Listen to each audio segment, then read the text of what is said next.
tell you good lies, 'cause I'll find a better one. Yeah, susceptible now before the moment flies. Ooh, so tell you good lies, 'cause I'll find a better one. Ooh, susceptible now before the moment flies. It's not a problem, no, 'cause I know what I'm getting into. Yes. Yeah. And nothing can stop me. No. 'Cause I'm addicted to what you and I realize. Lead the way, I follow. No need to say where we are heading now, babe. I follow to the edge of it all. Ba-ba-da-ba-ba-da-ba-da-ba, you good lie. What's going on? What's going on? What is going on? Nieces and nephews, kinfolks and cousins. That's right. Your godfather is back in the house. Oh, let's put that up to where we can see that. Back in the house. And the house is, of course, packed. How we doing? How we doing? How we doing? Shout out to the confident, intelligent, and assertive men out there, the CIA. One love to the feminine, beautiful, inspirational ladies. The FBI, we in the house. That's right. Your godfather. Man, oh man. We are going to round out this week and go into Men's Week with a bang. You guys see it. Strategic singlehood of black women. This is not a Godfather title. This comes straight from one of the most respected publications in the country, Psychology Today. I've said it before and I'll say it again. Singleness, singlehood, single living has been marketed to women, period. So I made the distinction the other day when I posted up a video and said that go ahead and kick back on a Friday. I made the distinction that there's a modern woman and then there's a black woman. When I talk about modern women, that's all women. Now, when I speak about black women, yeah, I talk about my race because that's what I'm most familiar with. But we're expanding the conversation. I talk to men across the world, and I talk to women across the world. And this is what we're talking about is something that's been actively marketed to the women of the West. And what is it? Get out here and work, pay bills, and make it seem like you're living some freaking fantasy. What don't you see? You don't see a bunch of 50-year-old single women living their best lives. That's the reality. That's the reality, and that's what they don't want to talk about. They don't want to talk about that. Actively marketed to the women of the West. Well, if it's low, turn up your volume, man. Shit. Hold on, man. Some of y'all act like y'all are, no offense, but some people kind of just, dang, well, can you do this? Can you do that? Hey, man, can you try to turn up your volume a little bit? I mean, I'm not, try to make it to where everybody can get what they want out of it. But some people, I think, are just a little bit too demanding. But we're going to work through it. Where is that? Where is that? So let's go ahead and talk about this subject. Let's go ahead and talk about this subject. I'm off screen right now, but y'all can still hear me because we are going to get this done the way I like it. There we go. Turn it that way.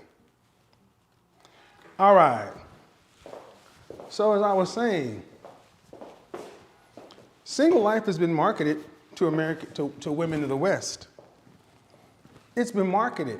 It's been told to live this Sex in the City, Sarah Jessica Parker, you can have a great life, and that at 40 years old of partying and Manolo Blahniks and girls trips and riding the cot carousel and all this other kind of stuff, that at 40, 45 years old, you can be like Sarah Jessica Parker and marry your Mr. Big.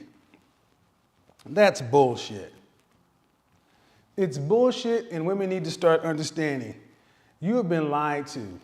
You cannot get Mr. Big at 40 plus years old. But we're going to talk about, just like I talked about the book Subverted, and how the woman who was a major contributor to this cosmopolitan lifestyle came clean recently. We're going to talk about that too. Telling them these good lies that women have been told.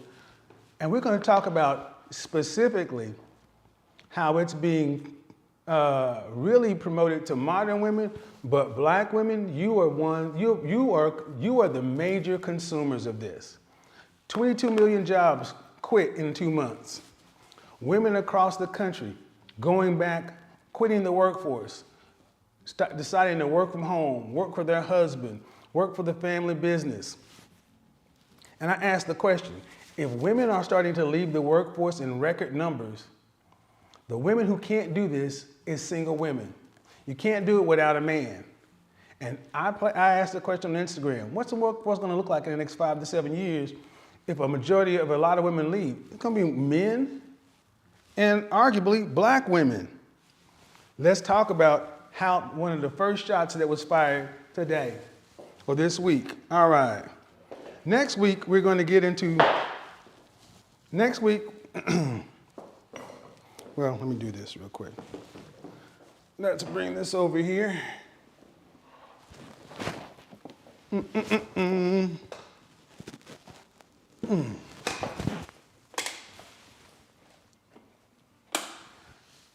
Shut that down. Let's do this.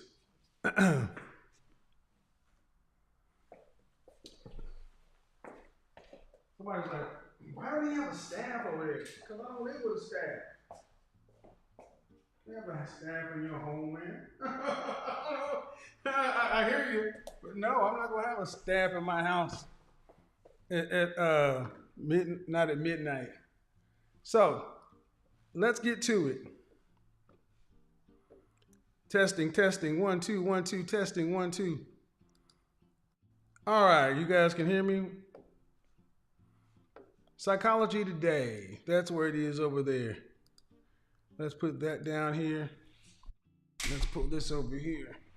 This lifestyle has been targeted to modern women to make you guys the ones who are remaining in the workforce, to make you the beast of burden for everybody else. Who's going to be left behind when all the women who can get married leave?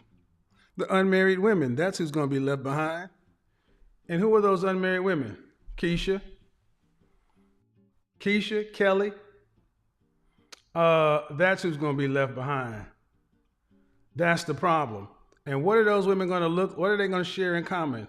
They're going to share in common one unfortunate thing. Thank you guys. You're going to share in common one unfortunate thing, the fact that you don't have a husband. That you don't have a husband and that you lack the ability to have a man of value be your man. Let's bring that camera in.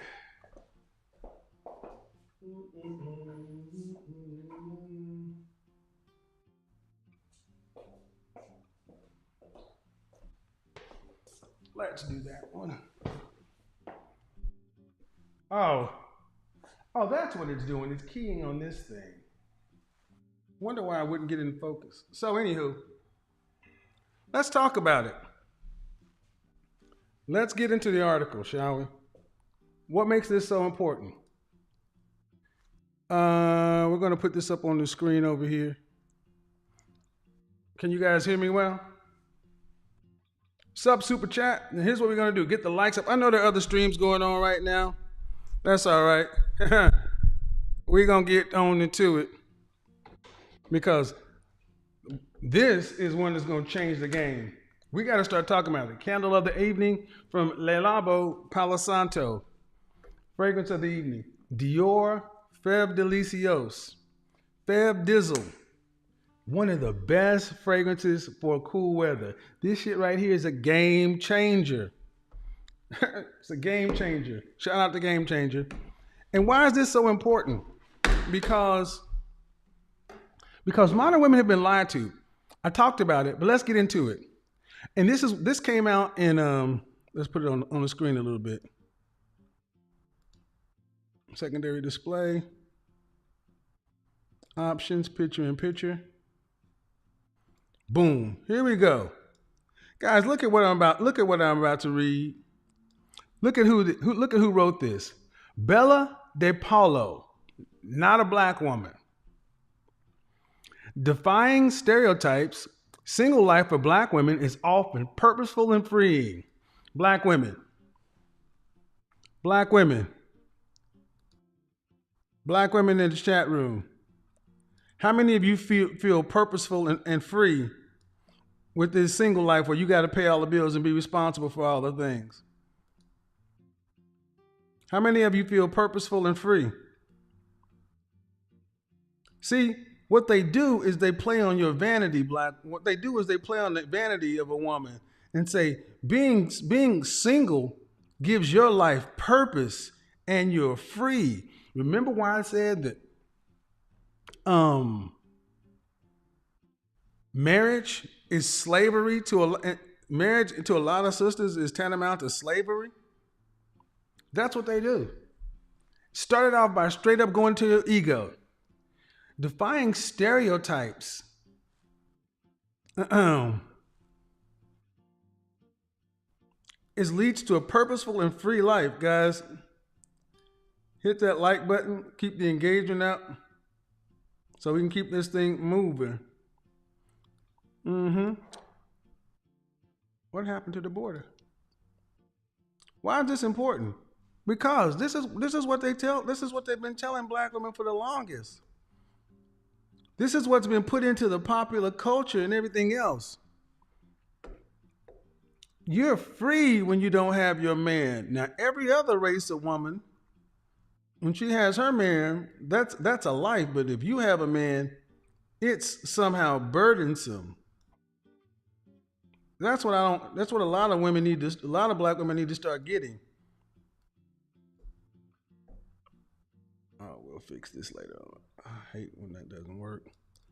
Why do you think you have women who are not black writing these pieces telling black women, hey, this is what it is. It's a good thing.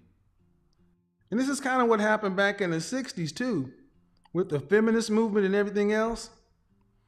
The women at Cosmopolitan were writing all this crap, and those women were going back home to their husbands.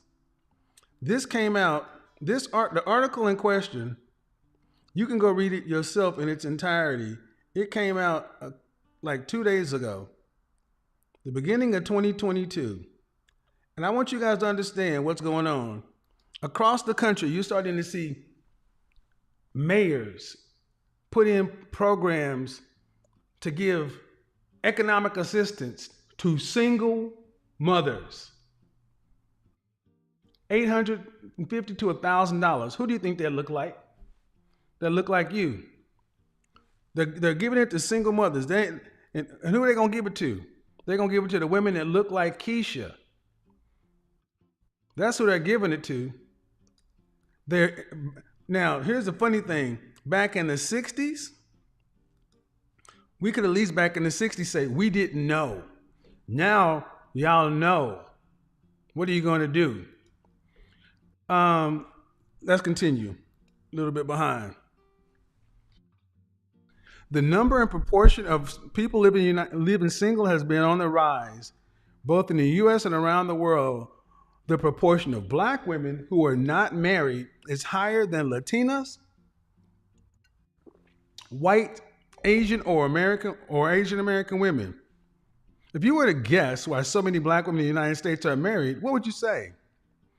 If you pointed to the rates of incarceration or mortality of black men, or if you said that black women were more college educated degrees than black men, you will be citing the kinds of factors most often get discussed by social science researchers and opinion writers. See, what I told you, all the things we've been debunking for the last year, that's what's out there in the popular culture. And those factors are not irrelevant, but they leave something out important that the Wayne State Associate Professor Jessica D. Moorman describes as black women's agency in their single status. I want you guys to go run your research on her. Jessica D. Moorman. Because what they're about to do is try to make this shit sound like a virtue. That's what they're about to do, try to make it sound like it's a virtue. Yeah, it's not because black men are locked up in jail, uncollege educated, because now the stats are out. 54% of black men are single and childless, 61% in the middle class. Black men, on the whole, are earning $42,000 a year. White men, 51. There's only $9,000 that separates. The numbers, they can't keep telling the same old boogeyman black man story because black demographics and all the other kind of stuff has debunked that over and over again. So now what are they going to do? They're going to tell the story that, oh, here's what it is. This is what the story is now, black woman, is black women are taking agency over their single status. They're taking agency over their single woman status. You couldn't make this stuff up. That's right, you couldn't make this stuff up. Now they're trying to now you got a non-black woman sitting here writing the fact that black women are single because you're taking agency of your purposeful and freeing life to be a HR professional, a teacher, a social worker, retail, all the things that so many of our women work in. We're not talking about things that are really changing the world. We're talking about jobs that ultimately end up serving their kids. I'm going there tonight because I get dinged often by, you hate black women and such and so forth. I'm more pro-black than a lot of people who say they're pro-black. Because I make people, more black women over here have admitted that they've got with their black husband as a result of watching this content. More black families have united, formed, and reunited. Judge based on the facts. But this is about men and women. And understand something. To all my non-black male followers, understand something. It starts here. It's coming y'all's direction next. They got to sell being single as agency to women. This is the Dulo twist all over again. Shout out, Kwame. It's the Dulo twist all over again. First they packaged it as the single woman cosmopolitan lifestyle, where they just dropped a woman in Cleveland or Cincinnati or Seattle or whatever, and they told a story. Go watch watch the video I did on Subverted and all that other kind of stuff. They're doing it all over again. They think that women are so stupid that you're going to fall for what your grandmother fell for. My mother's generation. They think y'all are that dumb. Black women are not just pushed by external factors. Sometimes they choose to be single. Even if they want to marry eventually, these women often live purposeful, single life where they pursue their goals that are important to them. I got a question for you. Get the likes up, people. Get the likes up. No disrespect intended, but how many of you women today feel like you're living a purposeful life? You're living a purposeful life while you got your dog, your PhD, and what? Are you living a purposeful life? Where is it?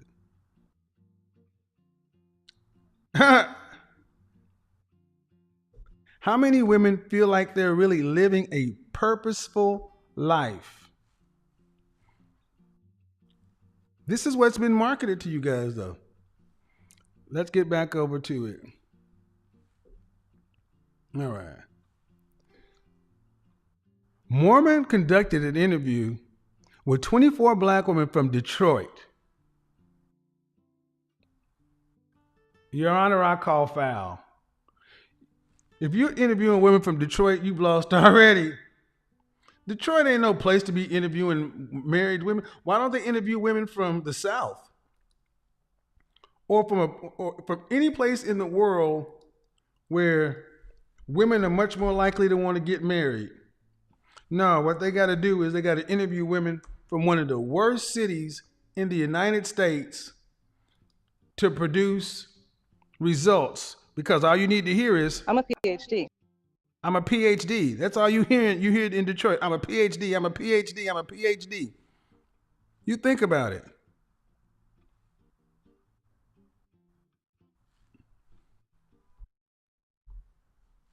In Detroit, how many of you women feel like Detroit accurately represents the outcomes you want in the world? How many women do you feel like Detroit represents the outcomes you want? In Detroit, what you get is, I'm a PhD. I don't need a cookbook. that's what you get in Detroit. That's what you get in Detroit. 26 to 46 who had either never married, 17 of the 24 women had never married. There are 24 women and 17 had never married. Come on, y'all. Now, this is not a black woman writing this article. 70% of the women had never married. Well, that kind of mirrors the stat that 3 out of 4 were married in their lifetime. 6 were divorced, 1 was widowed. 7 had children, another 12 were actively and another 12 were actively involved in their child's lives. All were cisgendered and heterosexual.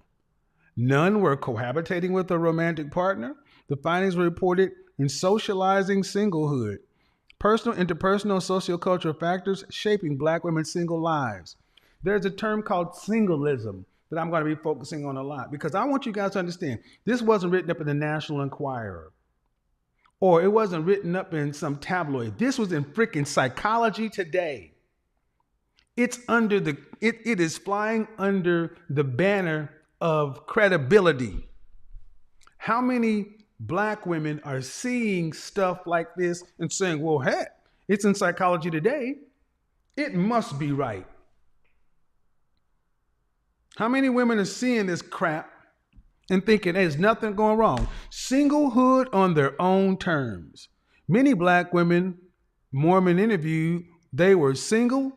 Their lives were, single lives were intentional and beneficial. Bullshit. I call bullshit. I don't think many of our sisters can call themselves intentionally single when you listen to the average woman's view of marriage. Marriage today is something to be feared. It's restrictive. And the majority of what women think about marriage was given to them by other women. And it does not line up with the facts. Yeah, I spoke last week to a 22-year-old sister who was, I need to get a backup plan between 22 and marriage just in case my marriage doesn't work. Remember the post where the woman, I asked, would you give up your full-time job to work part-time for your man? And the woman said, well, hold up. I'm sorry, but I've worked too hard in my career to give up my career. And it turned out that she was a social worker making $55,000 a year. You know, the only women in the world who've actively marketed that you got a job, that means you free. That's what this has been marketed to many of our women. Ladies, I'm going to need 500 more likes. Now I'm going to check to see what's going on in the chat room because this stuff is important.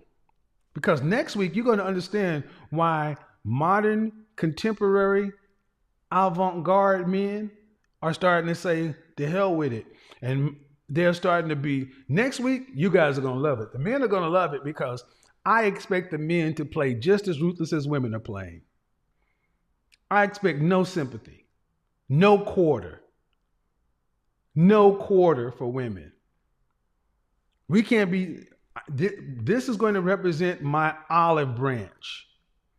I am trying to raise self-awareness, start the conversation, but understand something. You ladies who want to deal with men, you're going to have to understand that men have been dealing with this bullshit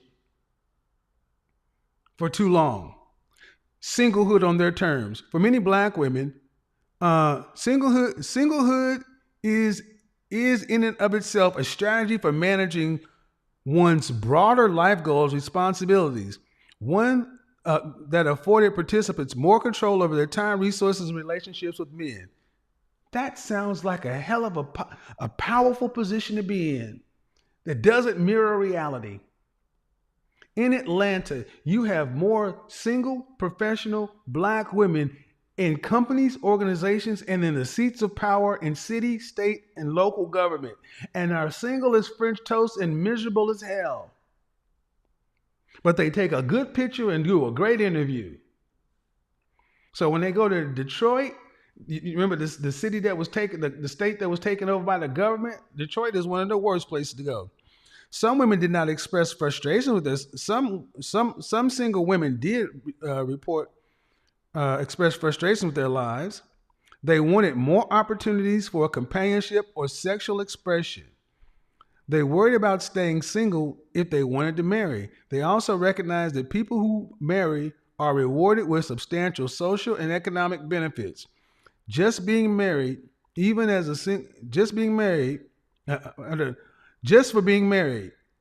single women who, yes. See what modern women like this, they want married woman outcomes and benefits while they're single. They want traditional high value men outcomes when they're modern. No, you can't have it. It doesn't work that way. Absolutely not. You want to be single? Enjoy your dog. Enjoy your dog and your girls trips, because next week I'm going to be focusing on the men, the young men, 18 to 35, and then the men who are in development. Gentlemen, modern sexy savage, get your passport, get ready to take on the world, because I am convinced that the women of the West are going to have to meet you on your terms. I don't know if there's enough women left with this kind of crap that's being pumped into the world every day. And it's not just black women, it's all women. Purpose driven. Okay. Even women who are single like to be single and are unhappy with singlism. Let's go over to what singlism. That's another term. I'll break that down next week. Purpose-driven single lives. Single lives were often lives of freedom and security. What a load of shit. If black women were free and secure, they would not be complaining every other day about being unprotected. I want you black women who think I hate you to realize this is a Latina writing this on your behalf, marketing this to your cousins, telling them that you're living purpose-driven single lives, often characterized by freedom and security. Women appreciated the opportunities of singlehood offered to them to pursue adventures and explorations, to enjoy a life on their own pace for their own reasons, and to sidestep gendered responsibilities that eat up time, money, and autonomy. Did you hear what that was just said? That being single is great. You can have more money, freedom, security, and poo-poo all that relationship gendered stuff that's just going to eat up your time. And I want you to listen to what's not being said or in between the words. Relationships with men are impediments to a life at your own pace for your own reasons. Those gendered responsibilities that eat up your precious time. Eat up your precious time. Money and autonomy. The average black woman earns $37,000 a year. Ain't much money to eat up. Just saying. By living single, women felt that they were also more likely to be safe from violence, instability, and spared problems with money, lying, problematic management of home, and emotional inconsistency. This is in Psychology Today.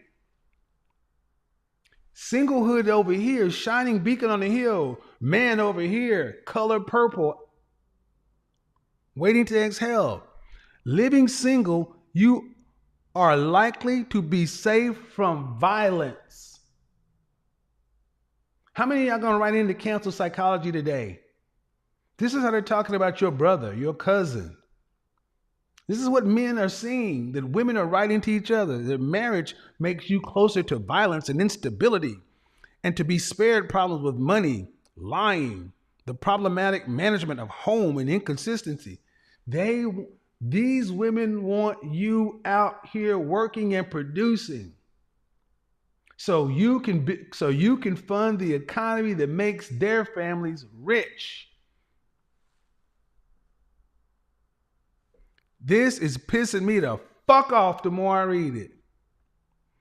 They're not saying that all romantic partners pose risk, but that by living single, they are more likely to be safe from those risks. Black women, I want you to hear how often you are being fed fear regarding black men. We have gotten to the point to where now you got non-black women openly in front of everybody saying you should fear black men. You ain't got Alice Walker and Terry McMillan saying this. You got Maria and them saying this shit. Why? Because the vacancy you leave, they're going to take with Keith. The vacancy you leave, they're going to take with Marcus. The lives of black women are purposeful for one. They're dedicated their time that they spent being single to pursuing important goals, including education, right at the top, travel. What does life look like at 55? I'm going to travel. A bunch of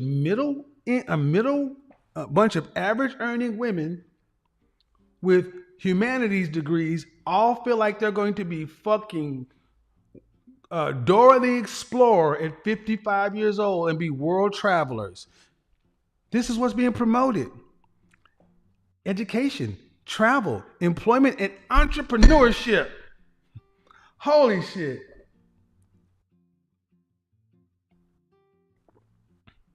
Financial planning, money management, property ownership.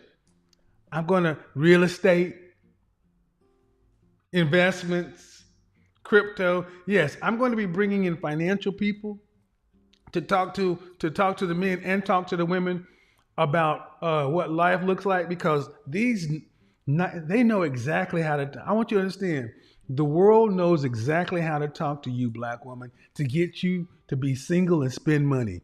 I said it.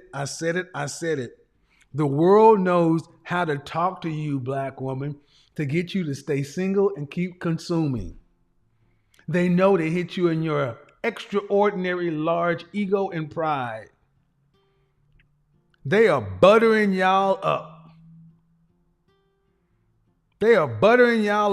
Oh my God.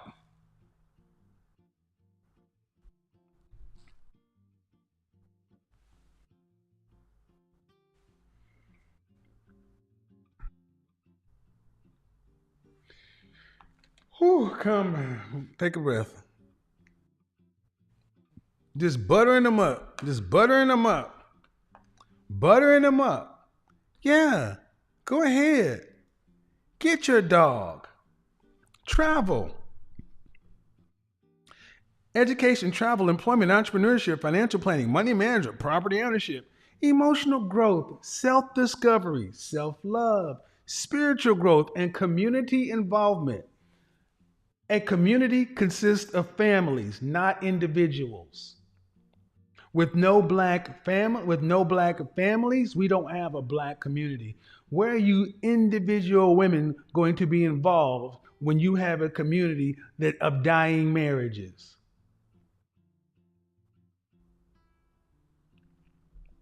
Not the same old stories about single life. Black women were the targets of the same kinds of judgment familiar with so many others. Their sexuality was questioned. Yeah, y'all often question other people's sexuality when they don't want to deal with y'all. As was their maturity, they were asked to account for their single status, to explain what was supposedly wrong with them. If they had no kids, they were mocked for it. In more important ways, their experience defied standard cultural narrative. Examples Examples include advice they receive, the systems of support they create, and popular culture. Advice. Mormon notes that popular culture subjects single black women to all manner of advice on how to get a man. For instance, Steve Harvey's act like a lady, think like a man.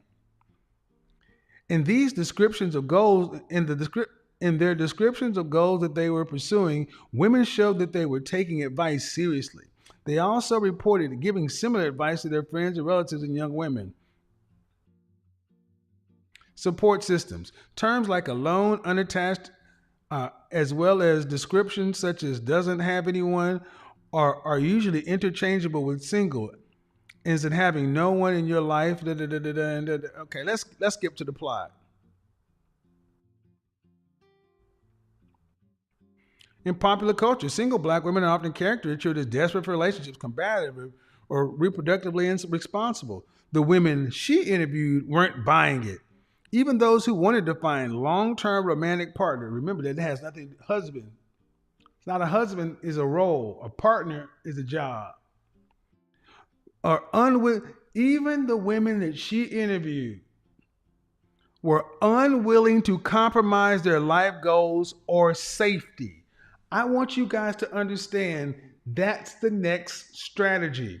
It's not that black men can't provide, that black men don't want. Now, black men are not safe. Men are not safe. This is why platforms like mine and all of the other men's platforms exist. They are trying to make being a heterosexual man against the freaking law. They're telling women that being in a relationship could compromise your safety. Better to stay single. Get out, travel, invest. Keep paying those taxes. And when you're 55 years old, I'm gonna be over here with my grandkids and my in-laws, and you're going to be miserable. Filled with infinite possibility. The 24 women she interviewed described very different experiences in single life, but there were commonalities too. Taken together, the accounts supported their conclusion. You ready? Singlehood is very complex. Enacted strategically, it is preferred over misogynistic partners, restrictive gender roles, and filled with infinite possibility. Collectively, these findings upend dominant notions of a black woman's singlehood as an unwanted evidence of dysfunction. Holy shit.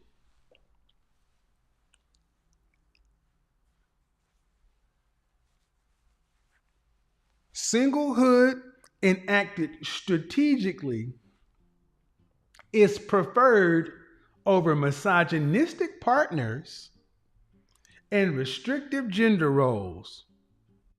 Singlehood enacted strategically is filled with infinite possibilities. And I'm your enemy. I'm your enemy. I'm the one that hates you. I'm the one that I'm the one who don't like my mama. That's what they want to tell you. It's me and men who speak on behalf of men. We're the problem. When you have women like her, a woman who's not even in this community, who's not black, can come in here and write about 24 women that were interviewed in Detroit and put it in Psychology Today for the entire world to see. So you guys can consume this bullshit. No other group of women would allow such reckless disregard for their sons. So my question is, black women, is that what you think? I want you to understand. We as men are trying to understand, why are these women so fearful of relationships at 22 years old? That's why. That's why. That's what it is right there. That's why. That is what it is right there. And I want you guys to understand, how do men compete with that? How do men debate with that? How do men deal with that? What are what are black men supposed to do? What are men who are looking for wives and relationships supposed to do if the women are being told that relationships are dangerous to your health? That it's better to be alone than to risk uh, this. What are the men supposed to do?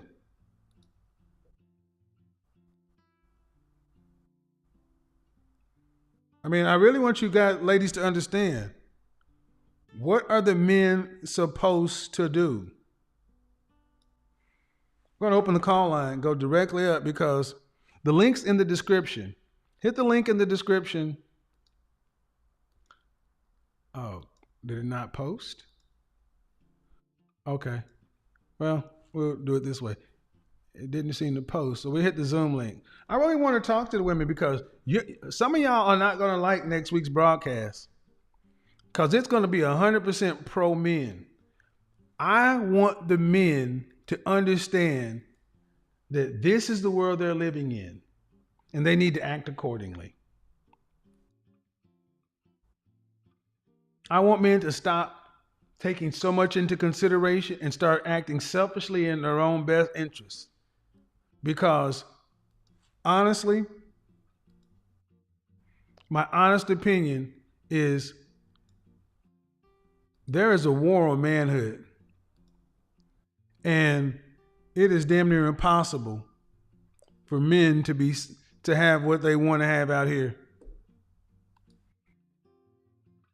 There's a war on manhood and masculinity. And if you're not one of the women who is participating in this, I feel sorry for you. But understand something. I have to come down on the men's side. That's where I come down. I'm on the men's side. Testing, testing. And when they're putting articles out there like that are making it seem as if the men are so bad, I want you guys to understand where that was. That was Psychology Today, guys. That was Psychology Today. That wasn't the Star or the Inquirer. That wasn't some rag. That was Psychology Today. You know how many women are studying psychology right now, who get Psychology Today, who read Psychology Today? This is what's being pumped to them. And I want you ladies to ask yourself, what must it be like to be a man dating women who come pre-offended? Modern women are showing up in situations and dating in relationships pre-offended. What is a man supposed to do? You can't change what a lot of these women already believe. Oh, you guys want to? I'm gonna open up the interview link too.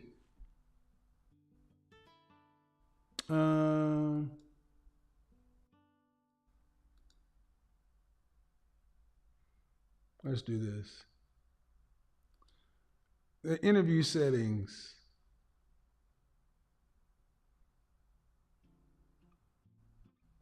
Allow private chat. Show view coming.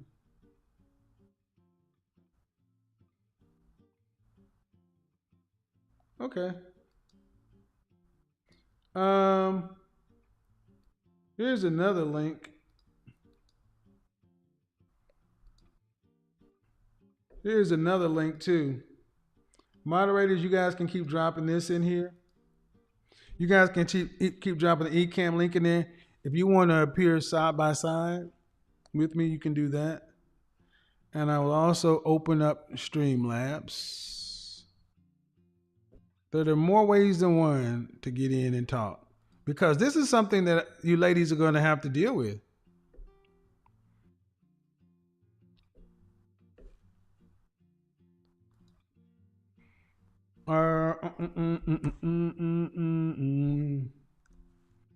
See, a lot of women seem to think that men out here are just anti-dating, and that's not the truth.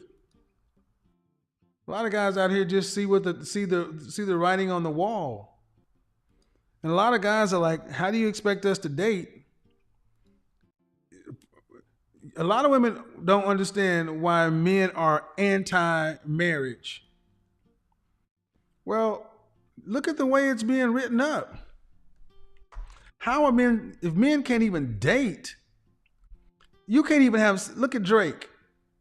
Drake was in the news, right, wrong, or indifferent,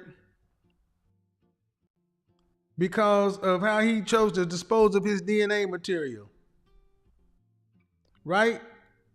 And you got women who can sit back and go get your man juice and then use it against you. It's becoming too much. Men are like, screw it. I got to do all this just to try to date you. Oh, we also gonna open the discussion on tricking too.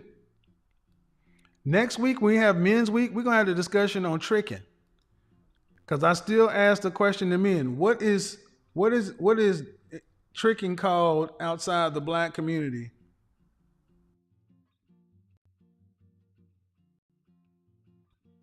I don't think anybody can answer that question, because outside the black community, it's just called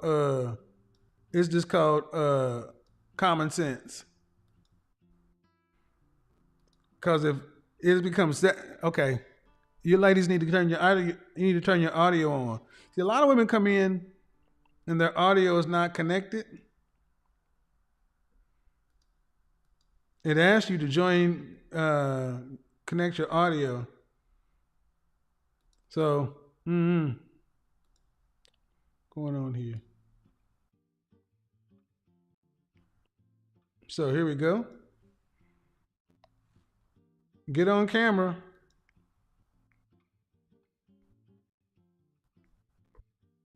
So here are all the links.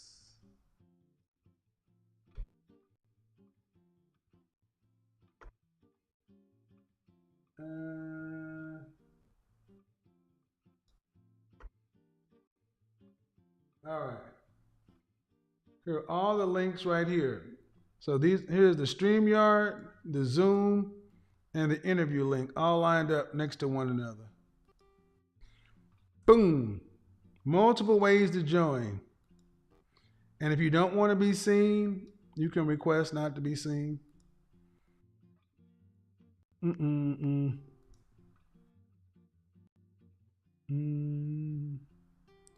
yourself.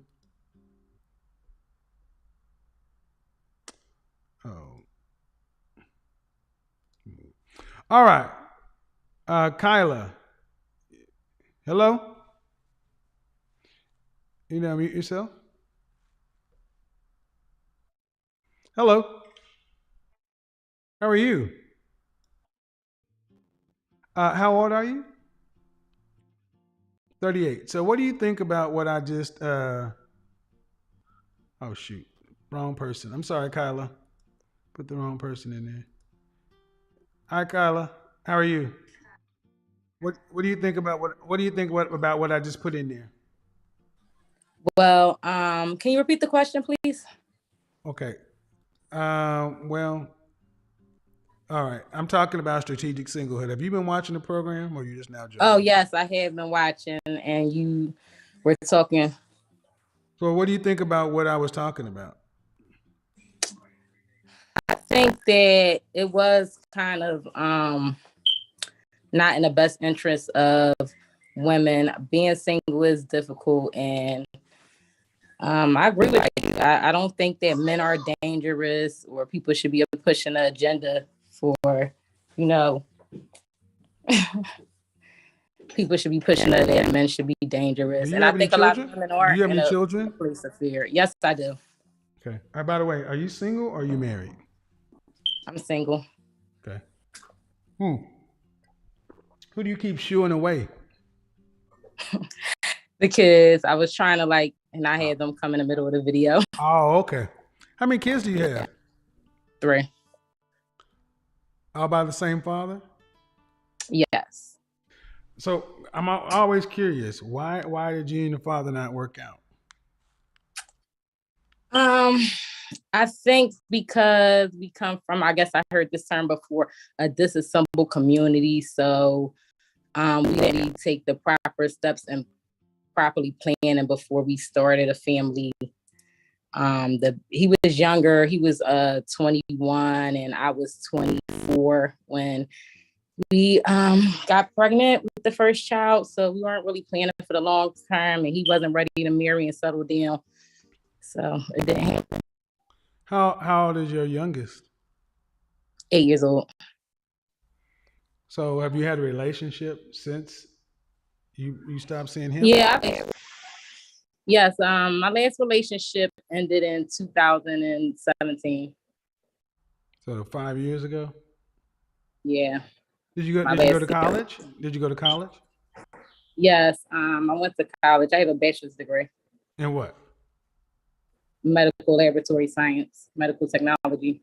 So I ask women this often. All right.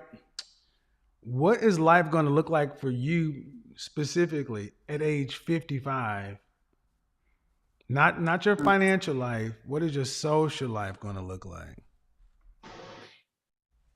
Well, I hope to be married, even though, I'm in that old, I'm a certain age now, a woman of a certain age. I hope to be married, but if Really? not, I'll just try to have a community of friends and family, maybe go out to dinner. Well, Um, how are you going to get married if you're not seeing anyone and haven't had a relationship in years? well, actually, I want to be more active to like go out and go to different places and try to meet men, be more. I'm kind of one of those classic women that you were talking about. I never really considered getting married seriously when I was younger. I just got into the like, I guess the working and the children and the survival mood and not thinking I really needed a man. I thought I would have time. Okay. So you haven't had a relationship and going on 5 years. When was the last time you had adult relations? You know what I mean. You know what I mean. Well, I have someone that I'm saying hopefully will take it serious and hopefully he'll want to marry me. No, no, I no, don't no. See, control that's it. that now. That's why I have a problem with you, ladies. You know, now you're at the age to where there should be no more hope for a damn thing. You know that you've seen the movie. You know how it ends. You know even the stuff that plays in the credits. If you want marriage, how do you expect to have it happen if you still take the same kind of 17-year-old approach you're taking right now? It's time for the approach is I only need to, and from my perspective, if I have any chance, I will have to do it only men that would like to be married and would like to be married to me. And if But I you do see have that that. they are But you just, do have. But like the guy you seen, you say, hopefully we take it seriously, and hopefully we take it there.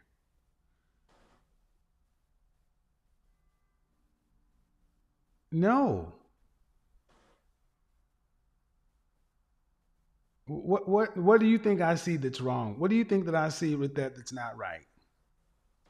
That I don't have time to move around like I am maybe 18 or 24 or 20 years old. I just move with purpose and just have, I guess, more of a agenda. What I see that's wrong with this is far too many of y'all. Just because this whole black don't crack, and you can say I'm 38, but I still look like I'm in my 20s. Your soul looks 38 plus. We got to start judging based upon not our physical looks, but how old we are. Because if you're not dating with intention right now, you're not going to get married. Point blank, end of sentence. It's not going to happen. And if you're dealing with somebody just to not be alone, that's one thing. But this is when women in your position 5 or 7 years from now, you start blaming men because you're not dating with intention. You're not picking men with intention. And it's better to have nobody than somebody who's just wasting time, because there's so many things, ma'am, that I wish ladies in your position would start doing.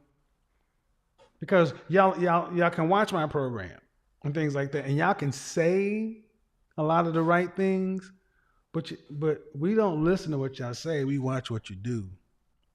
So if you want a different outcome, ma'am, you're gonna have to date seriously. You're gonna have to date like you really mean it. Don't you think that would make more sense? Yes, I agree. I need to even get myself out there more, even be on the scene, I guess. Even though I guess Go it ahead. gets even I said I guess it's hard to even know like what the scene is when you get to this age and point, because it's like, people are settled down, so it's not that many people, single guys out there mingling like No, that's not earlier in your true. 20s. That's not true. That's not true. There are plenty of single men out there. You ladies just lazy daters. That's what it is. You're lazy daters. See, you're already starting to make the excuse, already starting to make the passive excuses. Well, I need to put myself out there more, but there are really not that many men out there. Be honest, man. I'm gonna be honest, man. You got what happened there? I'm gonna be honest, man. Women in your position, and it doesn't give me any particular thrill to say this, but women in your position end up dying alone. And I'm gonna tell you why. Because you've got kids and you're busy. And your youngest is 8 years old. You got another 10 years of being a mom with a kid indoors, okay? But the problem is, once that kid is 18, you're going to almost be 50 years old. Right. And there's no more, I'm a young girl, a woman, I got time. You'll be out of options. Out of options at almost 50 years old. And then what's left? To start getting overly occupied in your family's life. How many boys do you have? One. And where is he in the birth order? He's the oldest. God He's forbid. Jesus almost Christ. 13. Jesus Christ. That boy is going to be stuck between trying to go live his own life and worrying about his mama. Next week, I'm going to break down this whole son husband. Listen, gentlemen, right? If you're a man listening to me right now, cut your mama off. One of the best things you can do is cut your mama off. Make her know that I love you, but I'm not going to do it. We got too many black boys right now who can't go out and make families because they have to provide for their mama. I'm going to go deep in on this one. And my point is, man, you seem like a nice woman, but you got to grow up and take dating seriously, because you already got 3 kids. If you're not seeing someone seriously to the outcome, and I'm just going to assume that you are ready to be a wife. Just going to assume that. Yeah. And that's a big assumption. Then why are you wasting your time dealing with somebody that doesn't want to, who's not a husband? Right. That's the So point. that was helpful. I need to be in my purpose. You should be what? I need to be in my purpose as far as dating, like not just dating. Okay. To do it. Okay, man. And you need to do something else. You need to get that damn smoke detector changed. Beep. Okay. Beep. Y'all, that is a single woman tale. Just beep, beep, beep, just beeping. How do y'all not hear that? Men are often wondering how y'all don't hear that stuff. Okay, thank you. Have a good day. Bye-bye. What just happened? It moved up there. Beep, beep. Huh. Let me see. It seemed like something just happened with that. Are you guys good?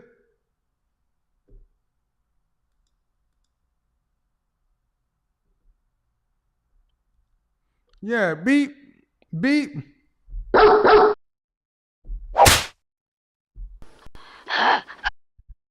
Well, I mean, was it me? I mean, I don't know. Are you guys like that? Do you guys, does that annoy the shit out of you? Because it annoys the shit out of me. Marisol. Hello? Marisol.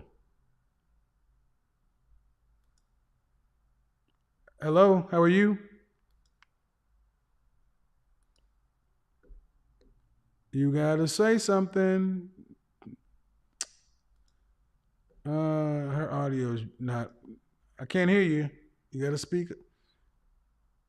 Nope, can't hear you. Hello, Sandra. How are you? Unmute your mic. Say hello.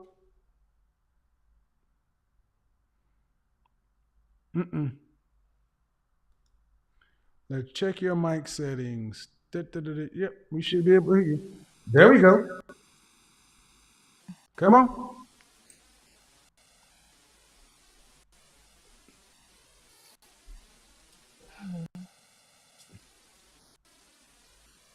Hello. Mm-hmm.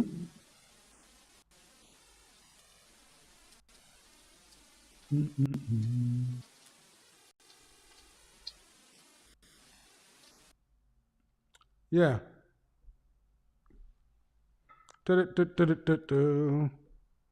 So I see Sandra over there, and we're gonna do this. Nope. We're gonna put you back in and bring you back into the studio. So, all right, guys. This has been a hell of a week, boy. I swear to God. Trying to get testing. Where's the feedback coming from? All right, let's do this.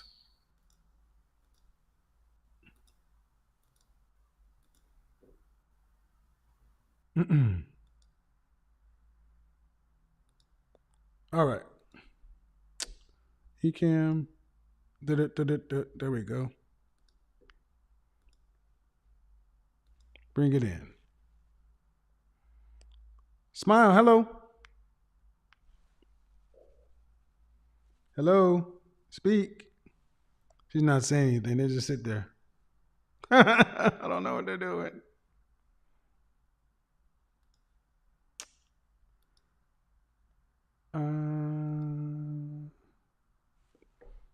I can't hear you. You got to say something.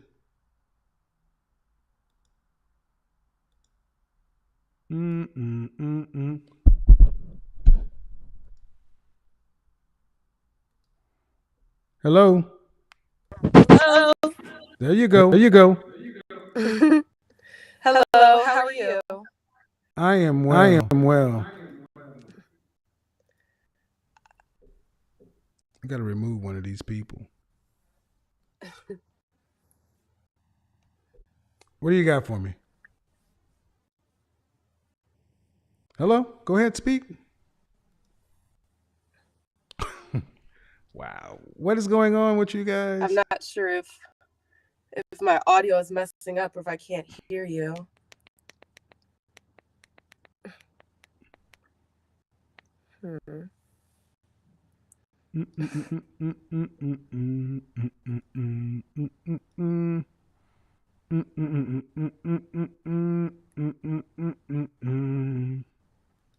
All right, so here's what we're going to do. We're going to do this. We're going to shut that down and start it all over again. So,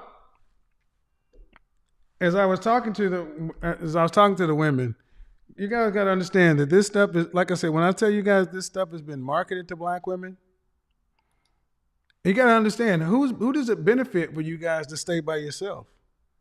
It benefits who? Doesn't benefit black men. Sandra, Hello. how are you? I'm doing good. How are you? I Sorry, I am. already asked that. I am well. So, how old are you? I'm 28. 28. So, what do you think about the subject? I actually think it's a very important subject. I know that most of your audience isn't necessarily. I don't know if all of your audience is black. However, I think this conversation is very important for us as black people. So, and let me know if I'm talking too much, just because That's I tend fine. to ramble and I don't want to. I don't want to do too much. Um, That's fine. but what we have to realize.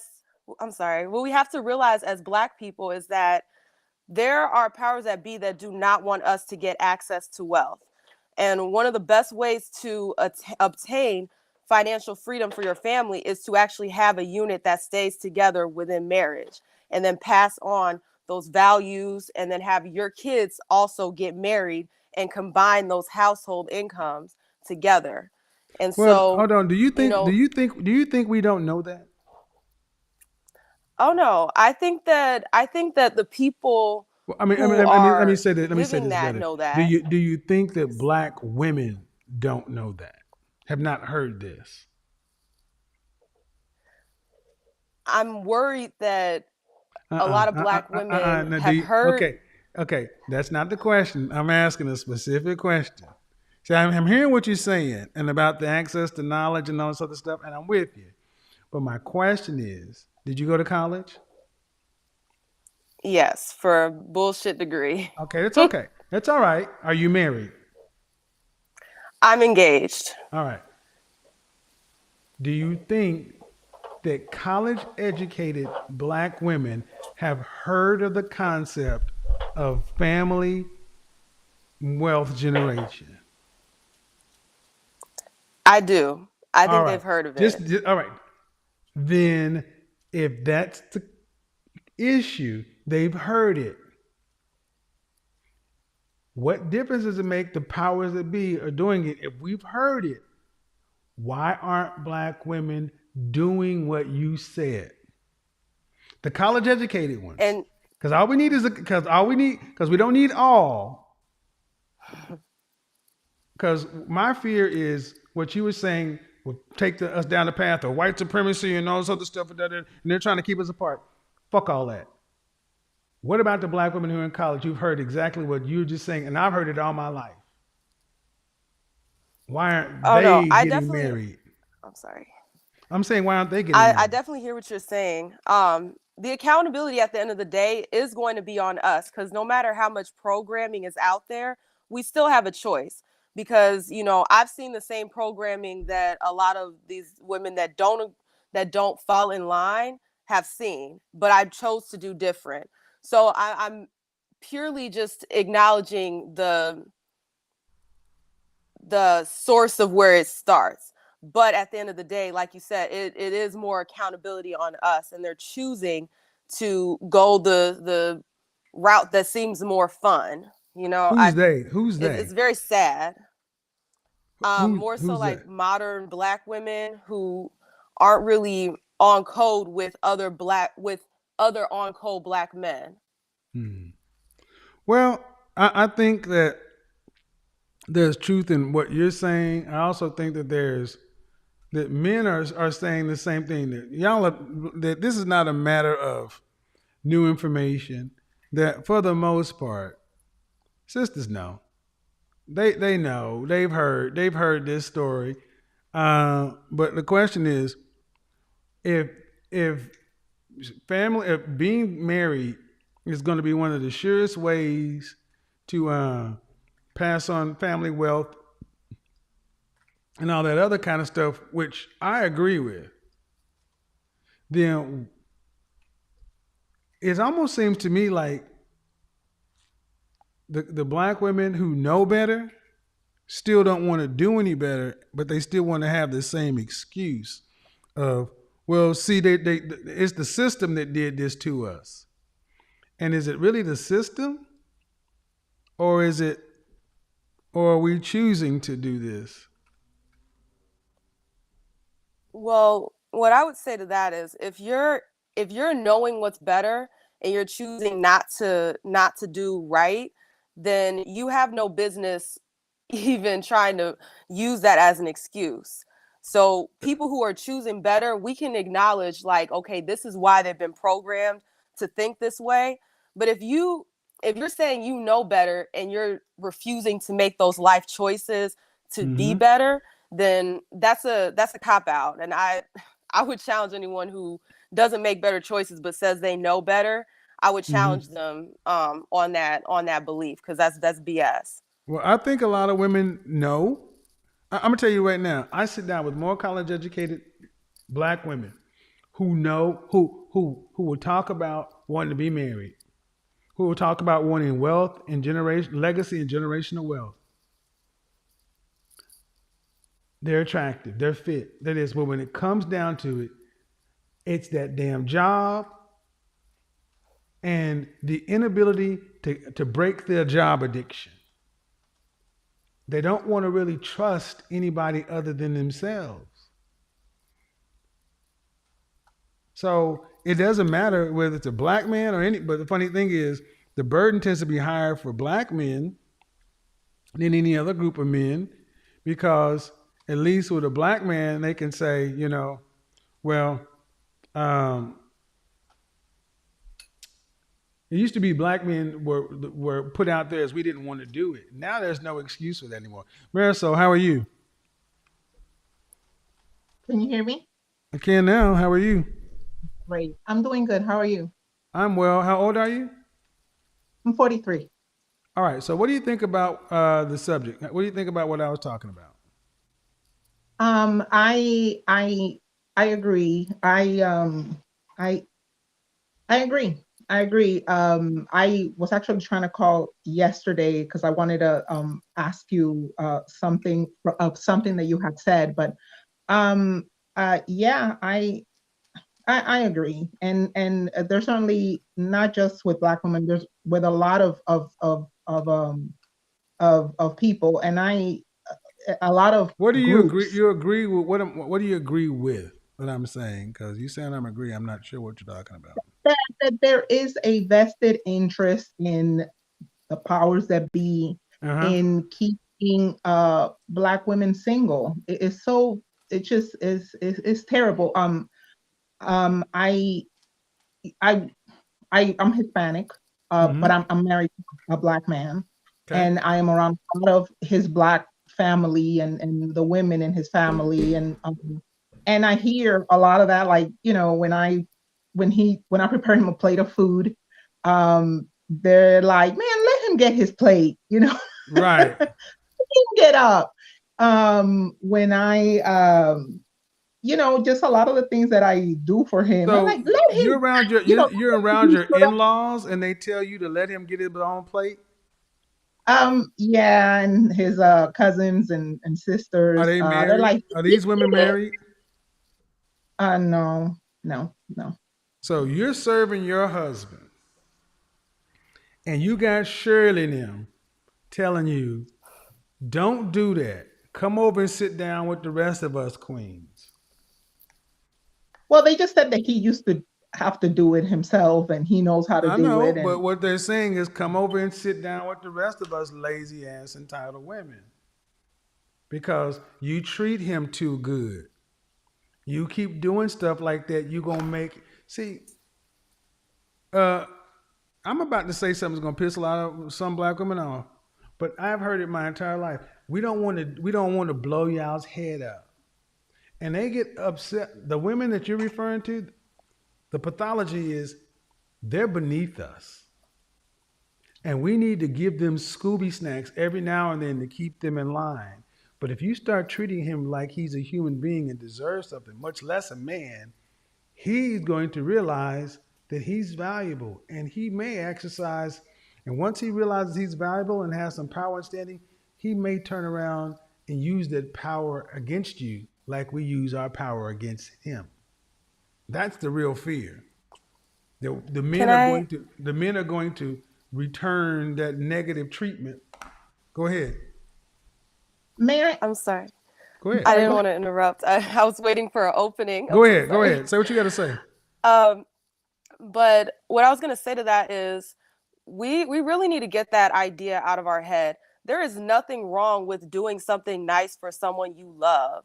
Like I can't wrap my head around how serving your man a plate or just doing nice things is somehow a bad thing. If you love someone, you want to do nice things for them. Like that makes sense to me. Whenever I care about someone, I look forward to doing nice things for them. So the fact that women are pushing that idea is very toxic, and it's very sad because it shows that they don't really feel that emotion for the person they're with. Hold on. I hear you say we need to get that out of our head. I'm with you. So my question is, as a Black woman, where did that come from? Did it come from the men or did it come from the women? If I'm to deduce this, I think it's an idea that stems from trauma that we've had from like our understanding of slavery and all those things, but then also from the feminist movement. 1865. It's 2022. Yes, but what I'm saying is people have these ideas in their head about what servitude means. And as Black people, we always go back to what servitude was as slaves. And there's a connection there between those two. My issue with everything you're saying is prior to 1965, Black people were married at a rate of 80%. At the height of segregation, Jim Crow, that's bullshit. Where it came from is Black women over-exaggerating grievances with Black men. Sure, the color purple, I'm quite sure women were being mishandled and mistreated back then. But was it the norm? Waiting to exhale. Did it happen? But was it the norm? But that is the prevailing trope, to the point to where I hear women and I ask, where did this come from? And the answer is it came from the women that are older than you. The women that were older than you shaped the narrative. But where did they get it from? And I agree. I'm not disagreeing with what you're saying. But what I'm saying is that oftentimes they'll use that phrase, I ain't no slave. And so it's this misconstrued concept of what. I can't do it with you. I can't do that with you, because what that does is it takes the accountability. See, what you're doing is basically saying a woman who's 45 or 50 years old is taking something that happened 5 generations ago and fast forwarding it into her lives today. I'm sorry, ma'am. I can't go there. I can't go. It's easy for me to believe this, that's just a convenient excuse. I don't want to have. I'm gonna tell you what really happened, in my opinion, and I want you to listen to this. My mother's generation, the baby boomer generation, born from 1940 to 1956, 58. That group of women were born after World War II. They were born at the height.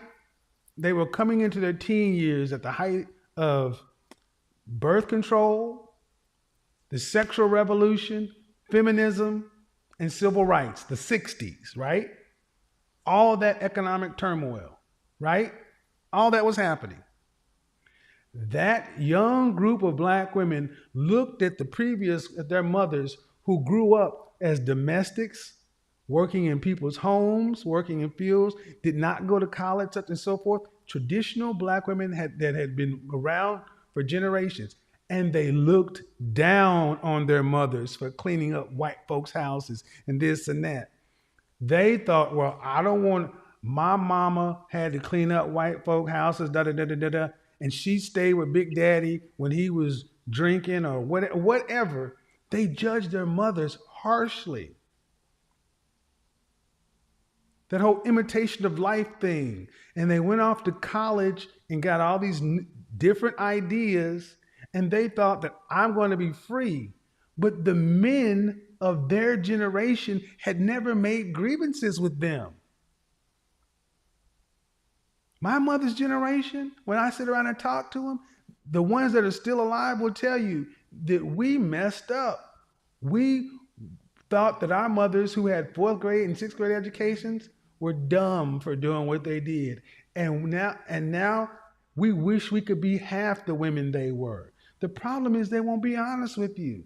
So now we have to try to find out why women at 28 years old are trying to understand why women today have gotten so warped. And you're going all the way back to the original sin of slavery, which sure, it's in the mix, but it is not the cause. That's what I'm saying. It's a matter of order. Modern black women from baby boomers forward, baby boomers and Generation X group black women learned traditional values. Baby boomer black women grew up under traditional values. Generation X black women saw them, just like black men. They both rejected them. And this is where we are. So it doesn't make it it makes it a hell of a lot easier to break black men if you've already turned away from black men. Does any of that make sense to you? Oh, most certainly. I wasn't saying that was the only thing, slavery. This is a multifaceted issue, and I completely understand where you're coming from with, them looking down on the servitude that their mothers did. Like, that all makes sense. I think there's a lot of things at play right now, and that reprogramming is going to happen. But we also have to realize that some women, we just got to charge to the game and let them dig themselves into a ditch that they can't get themselves out of, but then focus on getting the younger generation that haven't made those choices yet, get them to see that there is a balance between men and women, and that we're better off being balanced together. Hold on just a second. And playing our role. If I may, I'm gonna bring somebody else in. Hold on, Marisol. She just muted herself. So Marisol, go ahead. What were you gonna say? So if I may ask a question, because this is the reason that I want. Well, I like I said, I tried to call yesterday, but I wasn't able to get through. Okay. You had said, if I could get some clarification, please, because I do agree with a lot of what you said, and my husband actually turned me in, sending me YouTube link. Okay. So you had said that 18 years old in a few broadcasts back is too old to be a virgin, and that shocked me. Do you 18 years old is too old to hold on. I want to be clear. I said that 18 years old is too old to be a virgin. Yes. And the context? What was the context of that statement? I think it was talking about in high school is that women and men, well, specifically women you were speaking about, should figure out a lot of things and kind of, and so by 18, that should be like out of the way. And I was like, shocked. I was like, what? I didn't lose mine till 23. Okay, ma'am. I'm far. Okay, if you've been watching me, I am far more precise with my language. What you're talking about is how you feel about what you thought I said. You can't even repeat to me close to what I said. I'm really trying. Because what people often do with me is they'll listen to me and they'll be doing other things, and human beings, like the game of telephone, don't actively listen. So I'm trying to hear the context the frame of what you're trying to say, and I'm not even hearing anything that remotely sounds like me. You misheard something. I don't just speak recklessly like that. 18 is too, after 18, you shouldn't be a virgin. Where would that come from? And there has to be something before that and something after that. Where's the context? It was a while back, but I know since then I didn't go back to listen to it again, but I Well, then was you listening can't to ask it. me. Then you can't ask me. You can't ask me something that you can't even recall what I said, the context, and you're not even clear, and you want me to explain it. I don't say things like that. Hey, 18's too old to be a virgin. No. I'll listen to it again. Yeah, I'm sorry. I'll listen to yeah, because it matters. The context matters. So what else were you going to ask about? and that numbers, the numbers of like men that girls. And I have we have my husband and I, we have an 18-year-old daughter, and it was kind of in The that, number of the number of what? I don't get it. of men that a woman has slept with kind of doesn't matter. But again, I will go back to listen to it again Oh, I'm going because to have a whole discussion on body count because yeah, that's men believe body count. There are a lot of men who believe body count matters. But at the end of the day, here's what the issue is. You ladies, I think. well, okay, but it matters. I think it matters to men who want long-term relationships with women. If you don't want a long-term relationship with a woman, her body count should be freaking irrelevant as long as she's clear of sexually transmitted diseases. It's a rental car. No offense. I don't care what the mileage is on a rental car. You're just driving it for the weekend. Crass as that may sound, it makes the point. Hold on, ladies. I'm going to try to bring some other folks into the conversation as well. You ladies, just hold on just a second. Let me get back to my other screen over here. Bring Zoom over here. Let's unmute Azel. Unmute yourself. Hello. I am well. How old are you? I'm 31. Okay. What do you got for me? With just the whole thing of what you're saying about women, unfortunately, I do have to say, yes, you're right. When it comes to, can I put it? She put some notes down. So I believe the one girl was ended up saying like the slavery and all the other that was going on back in the day. Right. How the way that I can go ahead and put it. Sorry, I'm on here. Okay. Yeah. Okay. Go ahead. You got to get to the point though. Yes. So can I go ahead and put this? I just believe that Black women just end up getting hurt in the long run, and the situation hurt by what? Yeah, just by certain men, the wrong type of men. So end up getting the wrong type of men, and they may end up taking care of them. Like with my situation, I had a man that took care of me, but when he didn't get what he wanted, took the rug away from me. And after I had that situation, it took me a minute to go back. How old are you? How old are you? I'm 31. I'm 31. Okay, no, and I'm gonna say something. Men get so tired of hearing how one man hurts you and how the rest of us have to give a shit. Mm-hmm. Well, that's the thing. Listen. Men are fed up with hearing right, wrong, or indifferent.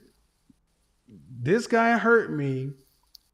And it's like, these are first world problems. Men are like, do y'all not realize that women that came before you got hurt? We get hurt.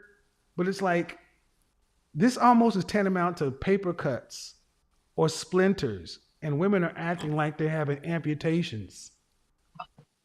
No, and then because my father told me in the long run, he came to me and he said, you have to let it be the past.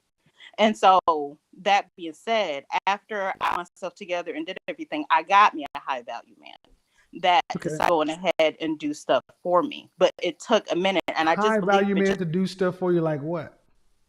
Buy me a car, pay for my rent. Are you married? Hopefully one of these days. I'm hoping.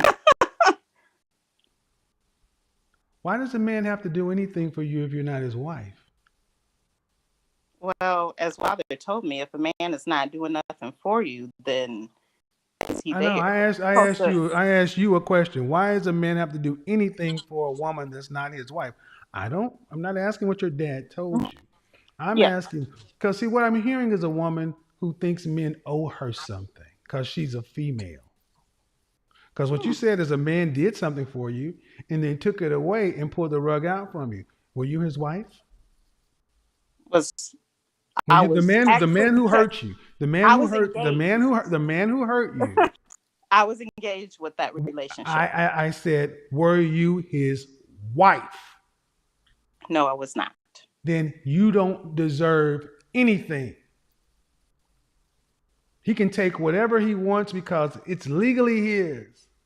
See, this is what I mean. Listen, you want to be married one day, then listen. Because your dad's giving you some fucked up advice. Mm-hmm. You aren't special. You're female. Just like I'm not special, I'm a guy. But so many of you women today walk around thinking that men owe you something because you were born a woman. Men don't owe. No, I don't think that women. Men don't owe women anything that aren't our wives. But so yeah, I end up. So when I ask you, I got a man now, and now he does stuff for me. And I ask, are you married? No. Are you? Why should a man do anything for you? We both do stuff for each other. If you allow me to go ahead. Ma'am, what do you buy him that matches up to a car and rent? Car. I end up paying him his stuff back. Like No. Paying back. What do you buy? No. Paying him back does not mean you buy him. I have bought him a Lakers jersey. A Lakers jersey, and you got a car. Yeah.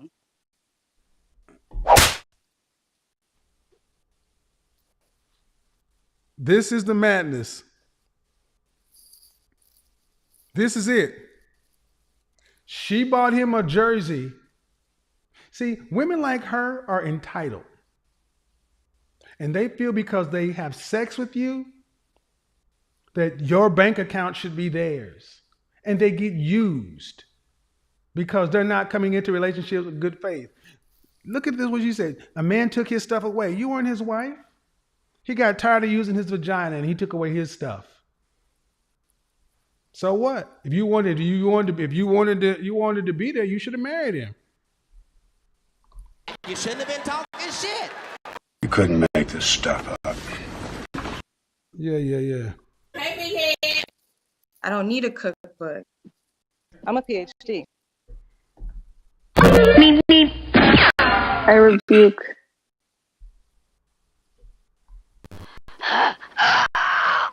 Execute Order 66. He wrong for that, baby. The hell he did not, baby. You might want to stop talking just to yourself and wait for me to bring you back in. You can't overtalk me, so that's why I had to mute you. I'll have the conversation with you, ma'am, but here's why we're at odds, okay? I'm gonna tell you why we're at odds. You came in saying the reason why women may do stuff in regards to men is because a man in their past hurt them. That's just it'd be the same difference as See, when you hear this bass coming out of my mouth, that means shut the French toast up. That doesn't mean try to pull your dick out and overtalk me. No, where you women think it's okay to overtalk a fucking man? You wouldn't do this in real life. Now, say what you need to say, but stop over talking me. That's going to always set this off. Can we at least agree on that? Yes. Thank you. So, men who hurt you in the past, and that's why you may respond a certain way. You were saying. It's okay. Can I talk now? You were saying. Go ahead. Okay. So with that being said, I learned from those situations, and I talked to my grandmother. I talked to a lot of people who are married to me to try and figure out what's the deal, because, my grandmother taught me, you have to bring more to the table than just your pussy. That's what she told me. So me being who I am now, I'm actually a nanny. And I'm on cleaning business, I do the motherly thing, cooking and cleaning and making sure everything is there for the man. And I try to be that feminine woman, but if that woman's trying to be that feminine woman, and maybe that guy is just not ready to be in a relationship, and he just may linger or just have her around. 20 seconds. Go ahead. 20 seconds. But yeah, just have her around. So you can go. You're more than welcome to go now. The issue is date with intention. Mm-hmm. Sounds like you date men based upon what feels good. You're in a bunch of short-term transactionary relationships, and you want wife level payouts on girlfriend date level inputs. Mm-hmm. That's the problem. Okay. Stop dating, close your legs, and only deal with men who are husbands if you are a wife. Then if you want to be able to make demands of a man, then you need to have his last name. But until then, stay out of the dating market, because apparently your expectations don't meet up with the short-term transactionary nature of the modern dating. Mm-hmm. So what does that mean? You can't date. That means you got to go over and make yourself a wife, and then put yourself in the vicinity of husbands and wait till you get picked. Are you prepared to do that? So the stuff of what my grandmother taught me, who's been married for almost years, is not what a married woman is supposed to do? Is that what you're telling me? Due respect to your grandmother? Mm-hmm. Your grandmother was married to your grandfather. She has nothing to do with dating today. I'm saying that all the men you are referring to seem to have fallen short in what you consider to be what they returned or invested. And the thing is, you won't get shit while you're a girlfriend or a woman. Just like a woman can go, women today stop talking to men like that, ghosting. Mm-hmm. Now men are starting to do the same thing. What your issue is you're not in a legal committed relationship where you deserve anything. And that's why I said, what do you deserve in a dating relationship? Nothing. And due respect to your grandmama, what age did she get married? She got married when she was 18. She can't tell you a mother flipping thing about dating. Nothing. Zero. Nothing your grandmother can tell you about dating. She doesn't know. Her vagina, her life, her time has been spent with one man. Mm-hmm. True or false? You are. Then what does your grandmama have to do with dating? Well, you always say to end up going back. The answer is nothing. See, that's the problem. You should have just said nothing. But shame, insults, guilt, the need to be right. The modern woman is on display, people. It doesn't matter. They can be soft-spoken. How am I Ma'am, because you have not even acknowledged. Okay, you just should have said, my grandma can't help me. That's the answer. I have to. I feel like that she can, in certain degree. She helped. Well, she good. taught me how to cook. Taught me how to. I said regarding dating. Yeah, but isn't that everything of what a man ends up wanting? He wants a woman who can take care of the kids, be there for the kids, love the kids, make sure you stay out. You don't have any, ma'am. You don't. First of all, you're showing right now that your grandmother's done a poor job because you're not being agreeable. You're a disagreeable woman. How But I am agreeing. No, you're not. I will let you go back and watch the rebroadcast and listen to the women in the comment section. I have given you were checkmated on that point, but you decided to make additional rules. And that's the problem. Black women need to learn when they're beaten and shut the French toast up. But y'all always feel like there's another move. There's another technique. Shut up sometimes. When it's one, it's one. Oh, you're right. My grandmother got married at 18. She can tell me a lot of stuff about being in a relationship, but she can't really help me regarding dating because she did not date. That's the common sense, factual, freaking answer. And what did you say? Well, I think she can. Well, look at what it's done for you. You're in your 30s and still unmarried. And everything you're talking about is what comes after a marriage. Doing something for the kids. Do you have children? No, I have 0 kids. Well, then why are you worried? Why should a man be vetting what you do for children that don't exist? And But you're not married. Why? Okay. That doesn't matter. Well, maybe you can help me understand a little bit better because I'm willing to learn. I'm not here It's called book a session. It's called book a session. That's not what this is. I mean, seriously, this is not what this show is for. I've given you plenty of time. And if I'm going to do this, I'm going to get paid for it. Please believe that.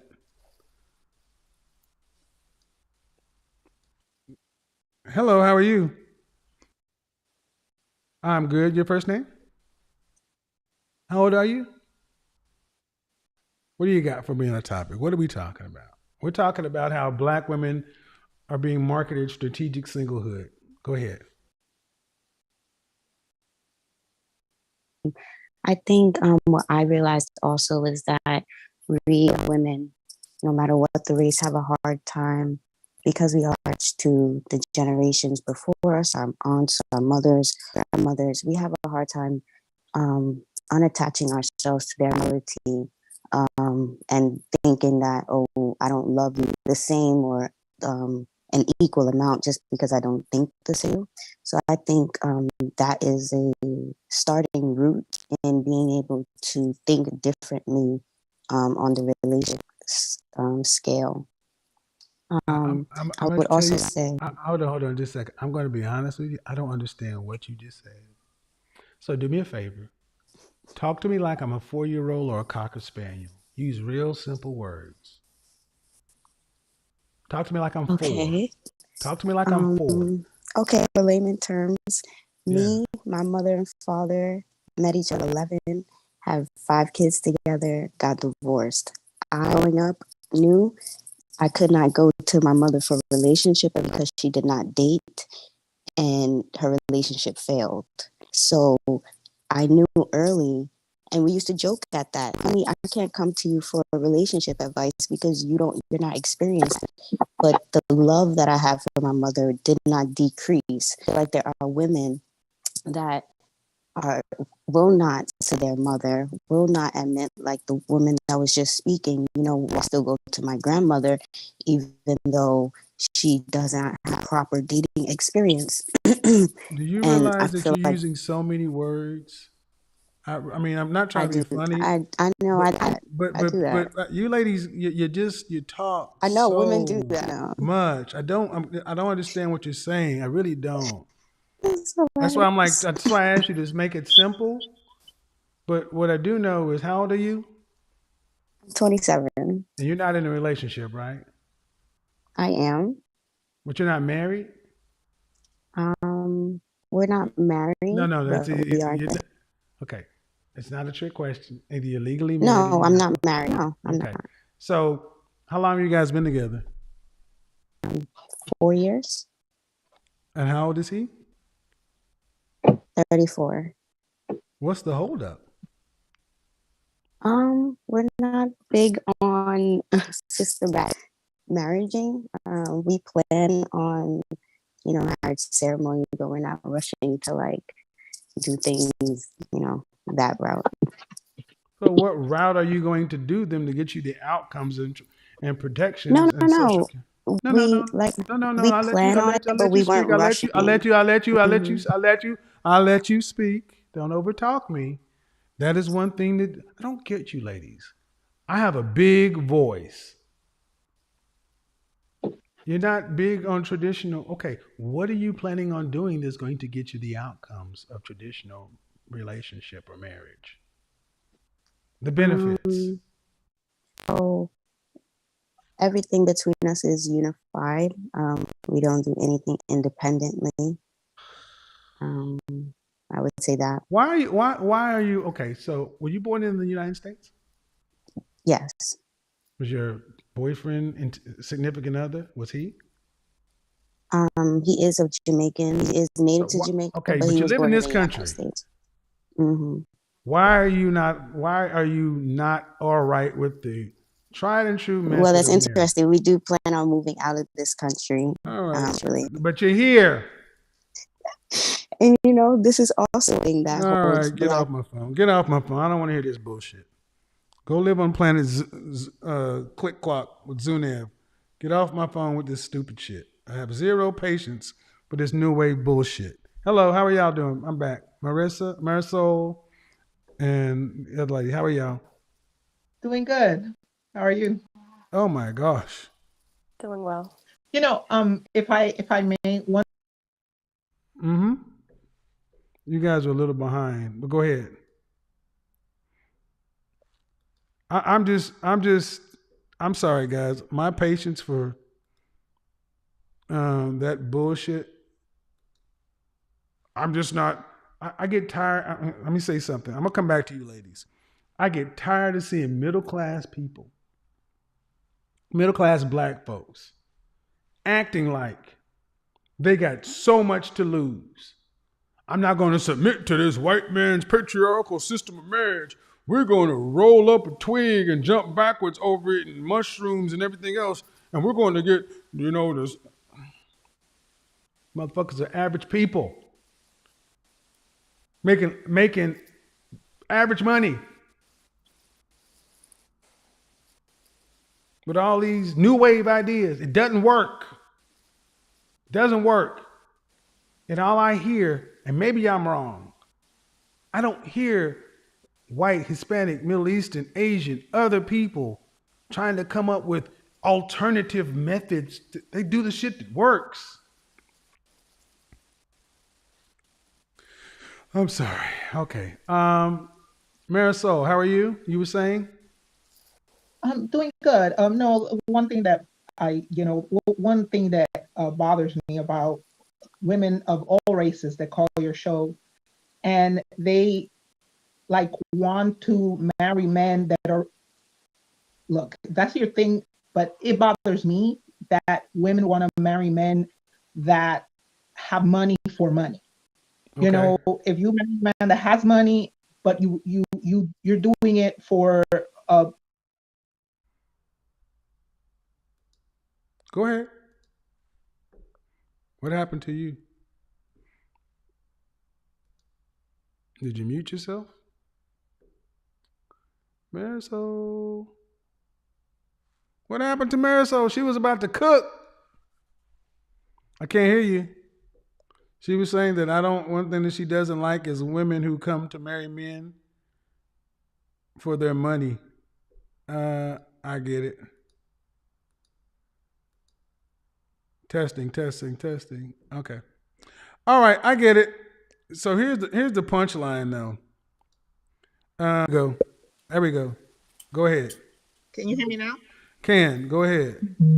So you were the one. You were the woman who's a Hispanic woman, and the Black woman of your Black in-laws told you not to.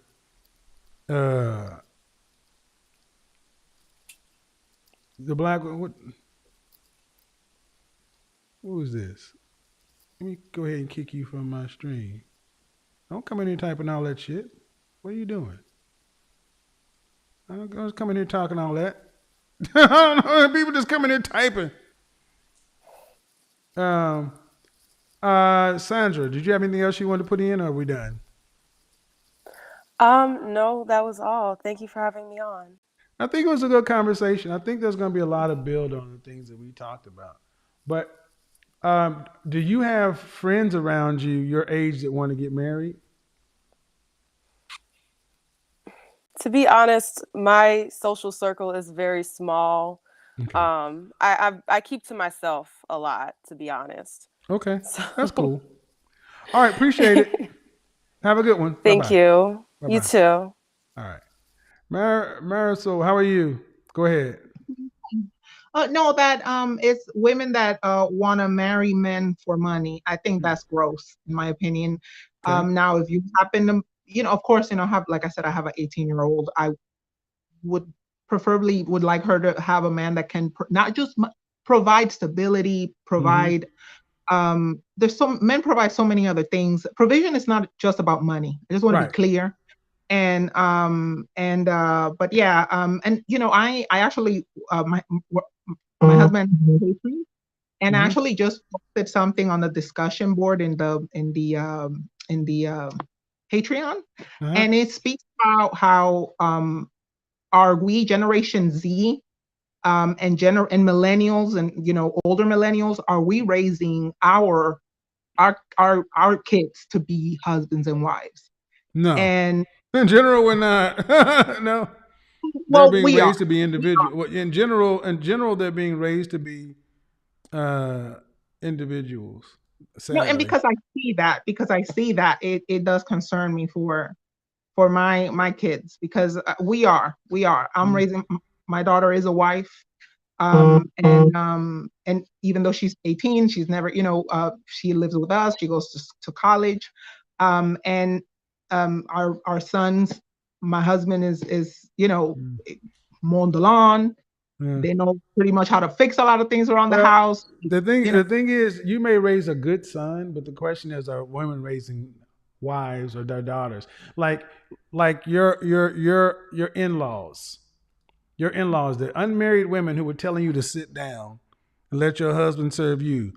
If they raise daughters, what kind of daughters will they be raising for your son? That's the problem. And that's the issue. What are you going to tell your son regarding the dating market? I get that you raised your son and what you want it to be, but he has to deal with the straw that's in the market today in which to build bricks. And that's the question. If I may, and I don't know if that's where you want to take but I am more concerned about my daughter because she's currently 18. Okay. And our sons are a little younger, they're older teenagers. And I feel like men have more options. I feel, you want your daughter to, what kind of lifestyle do you want your daughter to have?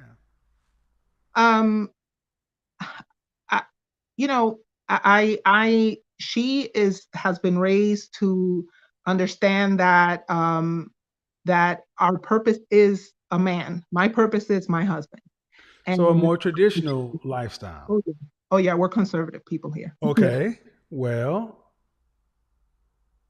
do you have an issue with age gap dating? I don't have an issue with it. I think that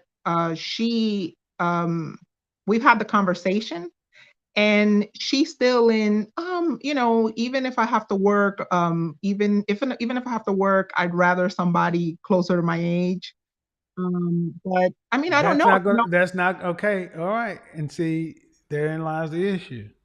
If I may, one of the guys that she kind of likes is Jaden Smith, not Jaden, the other one, the older kid of Will Smith. Just Trey Smith?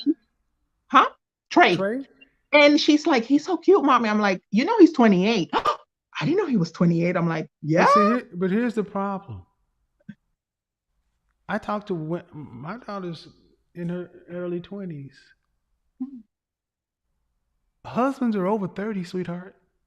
It doesn't matter what you and your husband think. A traditional husband is going to be over 30. Watch my program next week when I talk about the Esquire phase from 18 to 29. I would not suggest any of these young guys out here take on the burden of your daughter. I'm going to tell you why she's a burden. Because if she's thinking about Trey and these guys, they think so short term and so small. Men are going to have to not just be providers, protectors, they're going to have to be patient and be teachers. They're going to have to basically be another parent.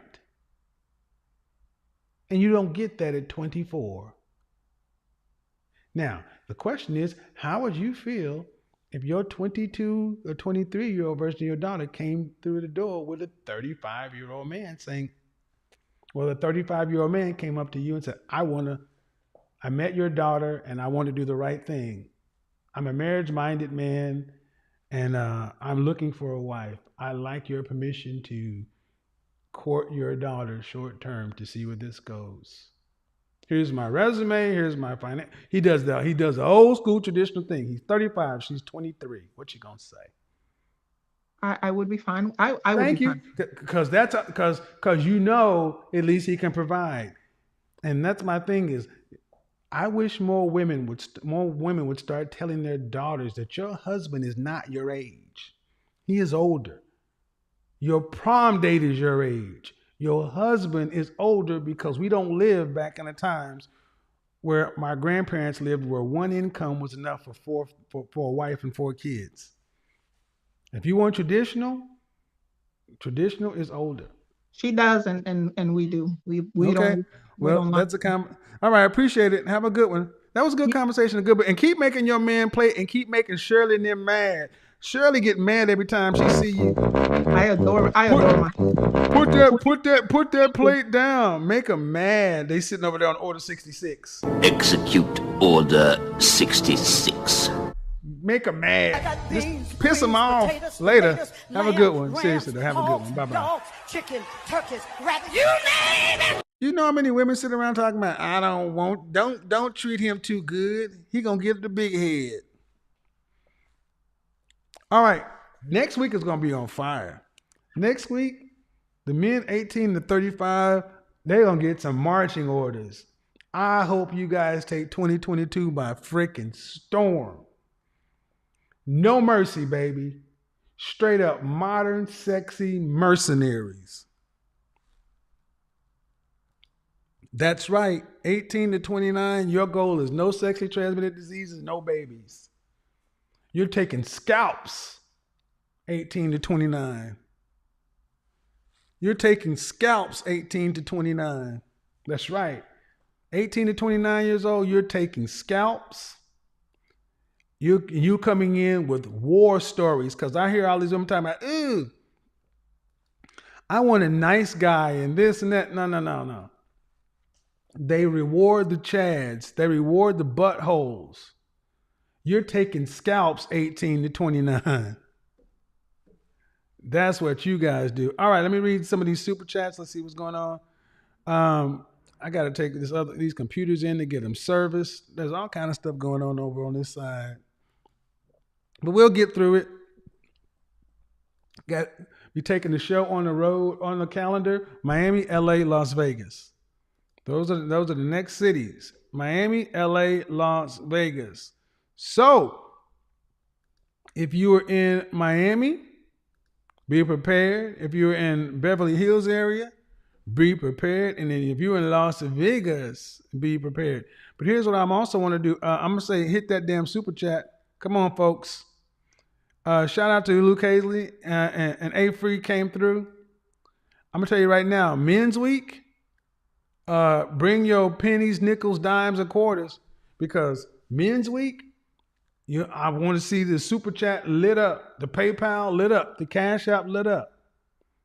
You can't afford a one-on-one session with me. You're gonna. No. I'm gonna be honest. When I usually do Men's Week, I get hundreds of people wanting to be in the call queue, but I also want to see you guys show some love, show some respect, show whatever. And to that degree, we're going to have a little bit of overtime. We got 12 more people to call in. If y'all want to do overtime, we're going to need at least 20 people to drop something in the super chat. If y'all want to do overtime, we're going to need at least that. And if not, we can wrap it up and call it a day. It's up to you. Here we go. If y'all want overtime, kick it.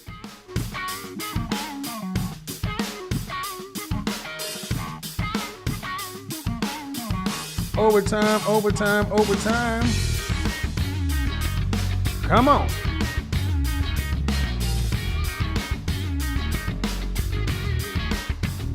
Overtime.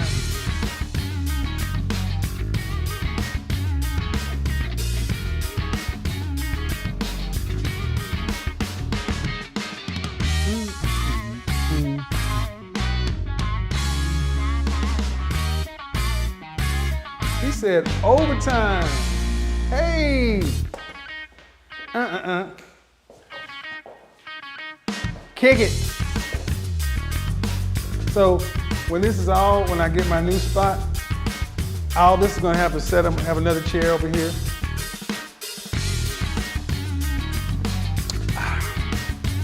So you can see how the interview thing is gonna be kind of set up. Hey Chanel, how you doing, girl?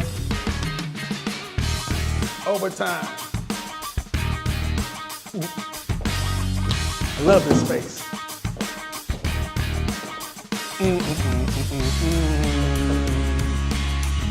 Overtime. Greens, potatoes, tomatoes, lamb, ram, hog, dog, pig, chicken, pasta, turkey, fish. Overtime, overtime, overtime, overtime, overtime, overtime, overtime, overtime, overtime. See, overtime is Men's Week is going to be special because when I'm out in the field where the work is real and I'm sitting out there talking to the young Thundercats. Oh no.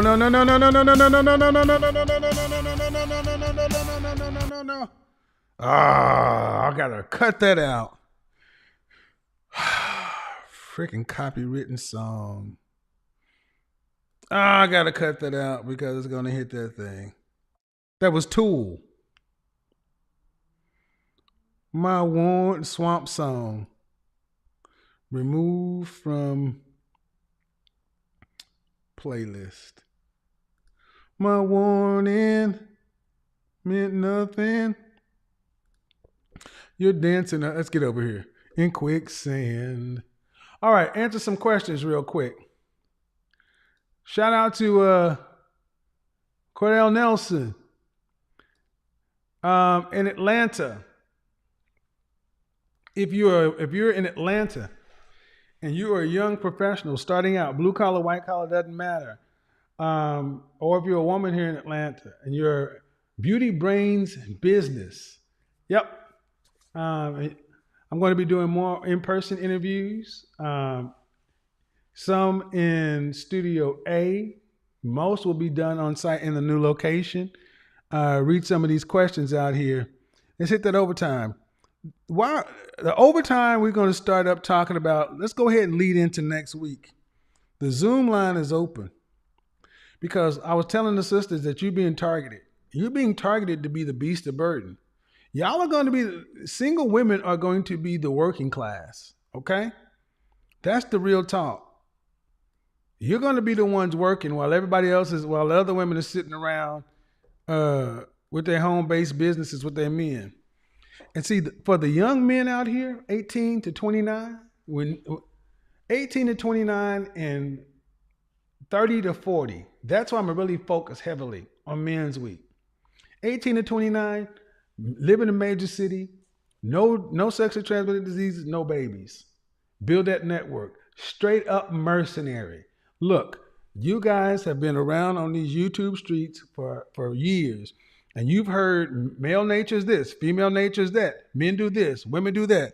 You know all of the stuff. You know everything that's out there.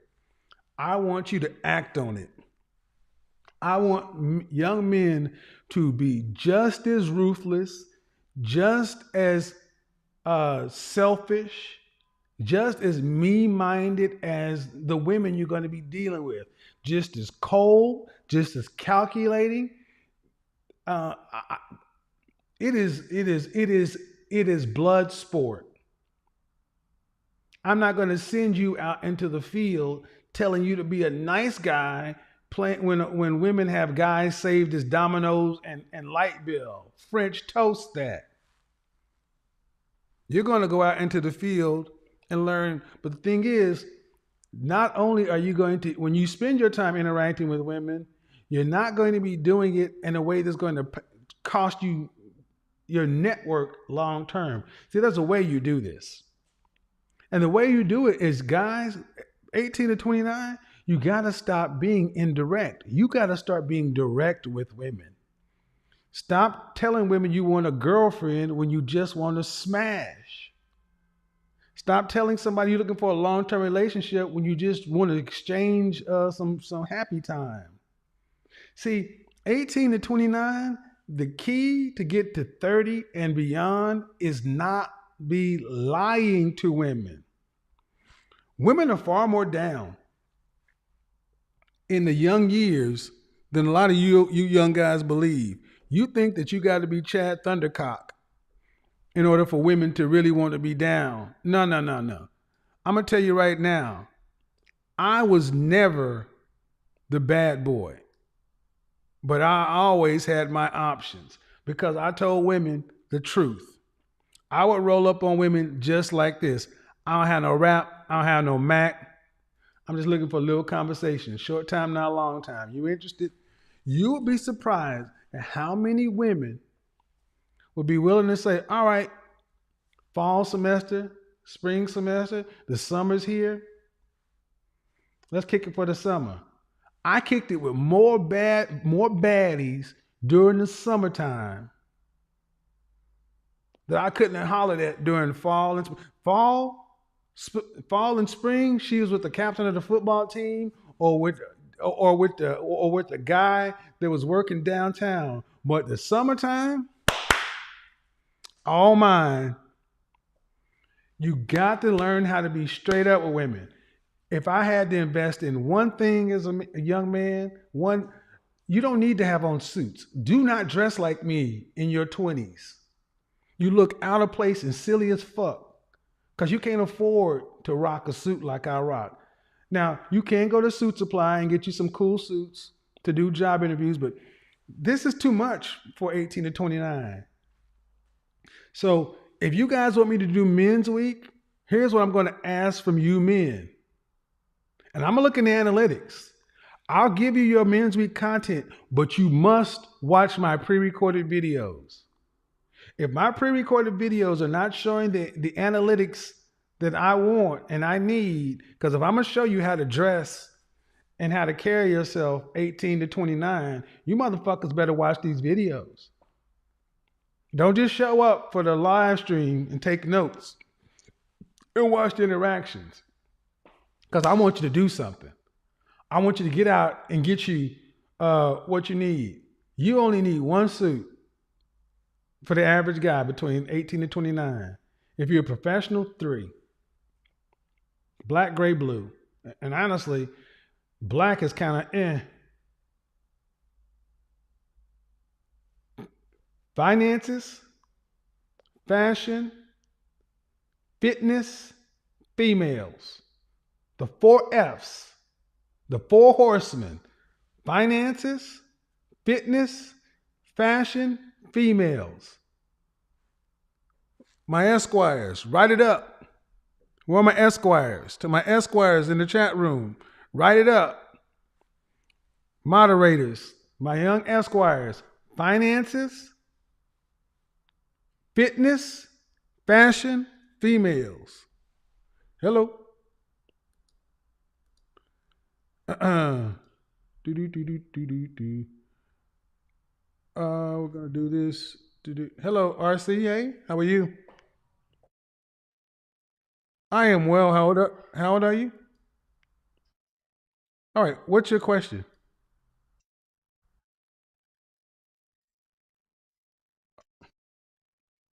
Okay. What do you got? Mm-hmm. What do you think about that?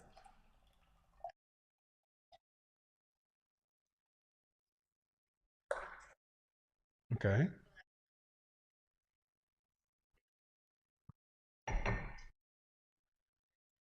You weren't raised to be a wife per se, What would you say you were raised to be?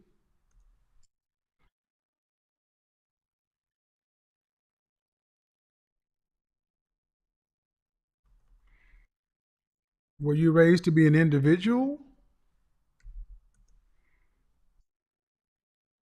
Mm-hmm. An I an idea. But I wanna show you something. And it was an idea, but can you can you see what do you see on the screen in front of you?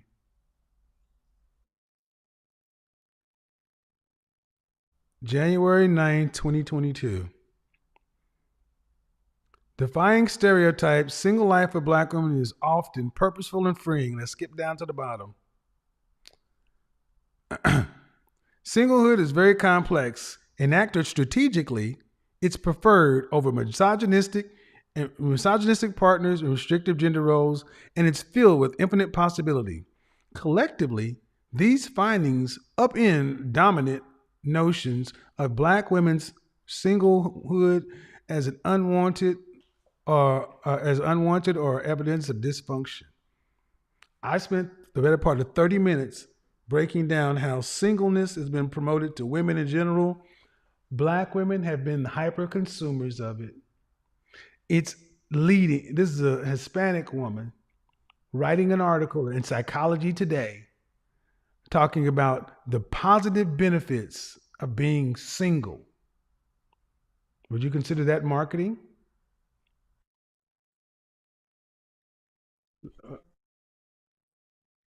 Strong independent, don't need no man. How subtle is that? How subtle is, I mean, seriously, we're having a conversation. How subtle is I'm strong, I'm independent, and I don't need no man? Is it? Is it subtle?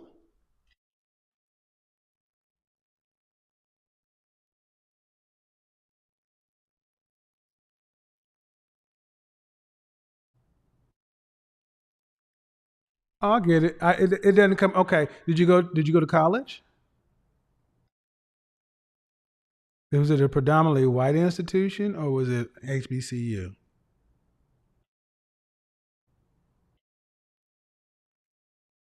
No, no. HBCU, historically black college and university. Those are different than other institutions. Which one was it? Okay. So if it was mixed, it wasn't an HBCU. Did you interact with the student body, other people on campus, or was it like a commuter college? Did you hear women of other races speaking about relationships and dating like you heard black women talking about it?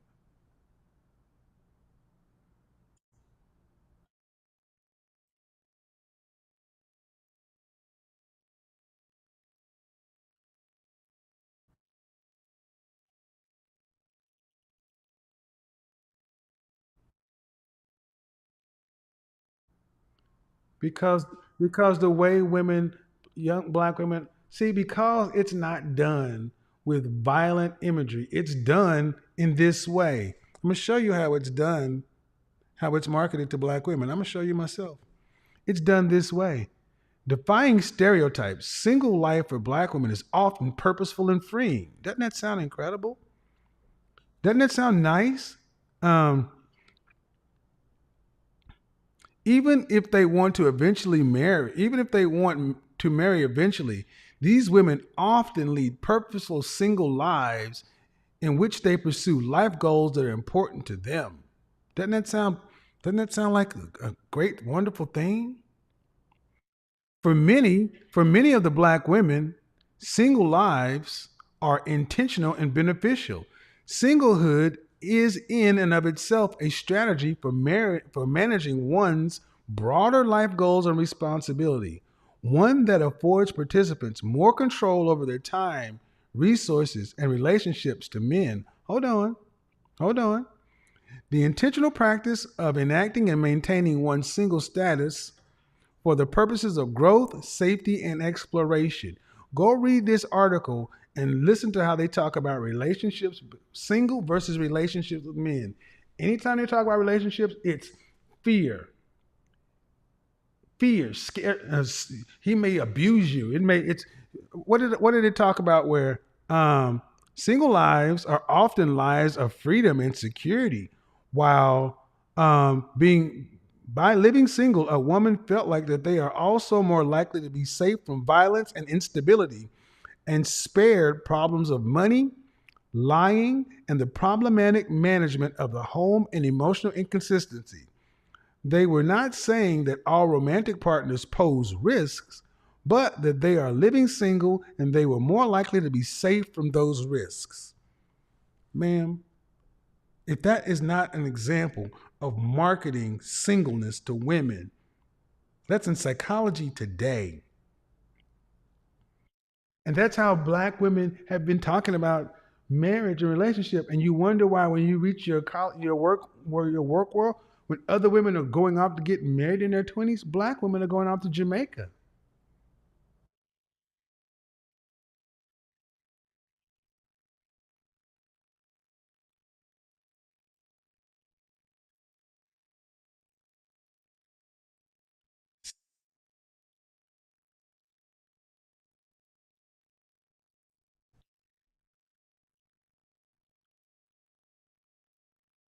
You mean experience with a man? With a man? Okay, so excuse me. Okay, hold on. Do you judge everything in your life like you judge relationships? Meaning, you still go to work, but you may have had bad work experiences, but you go into a new job with a good attitude. See, women in general, Black women in particular, you it's almost like y'all don't expect any pain, any setbacks, any issues. Cause you're 27, and I'm sorry, it's hard for me to believe you've lived a life to where you've had just horrible color purple Miss Seeley relationships with men as the norm.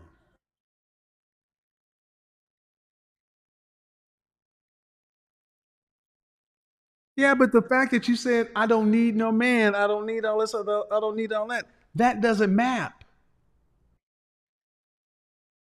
But the fact, I get that's how you thought previously, but the fact that it's even in your mind. See, they think in the situation with modern Black women, you can be a little bit pregnant. You can do a little. It's like, I got a little misandry, but not a lot. The fact that any of these thoughts are in a young woman's head is a problem because you had your feelings hurt by somebody. But if men did the same thing and said, well, my girl in my eyes, that you're the girl that you broke somebody's heart, so he should go into it with the same kind of one eyebrow up kind of thing as you guys do. So my point is, single life is marketed. Go read the article yourself. Thinking about, I don't need the drama of this, the drama of that, and you're young. You're young, and you're talking about the drama. Desiree, how are you? I'm good. How are you? Good. You, how old are you? The thing is, I'm 19, but I wanted to ask a question. Okay. Okay, so you've been watching your videos for like over a year now, and I wanted to know what's like the best advice you can give for women my age who are young adults coming into their needs, when it comes to dating and stuff like that. Well, that's a broad general question. I don't know. I don't know. I mean, I don't. Okay, guys. I mean, so I don't. Here's the problem. When you young ladies come in at this age, I don't know what to tell you. Other than the fact that, are you dating at all? Did Shimura say? Are you dating? Are you dating? No, I'm not really dating anyone. Then what can I help? Then there's nothing I can. This is all theory. I can't help you. I can't help you if you're not out here actively trying to see. What Okay, I'm can trying. I ask another? Well, hold on. What I'm gonna, guys. Women today, their tolerance for pain or heartbreak or whatever is set to extremely low. Because women today aren't picking men based upon need. It's all want and desire. This is why you hear women talking about, well, I had a heartbreak when I was 15, so I'm gonna just focus on do me. It's crazy to us. And you're not on camera. So for the people who aren't on camera, I can't really do anything with you. Keisha? Hello?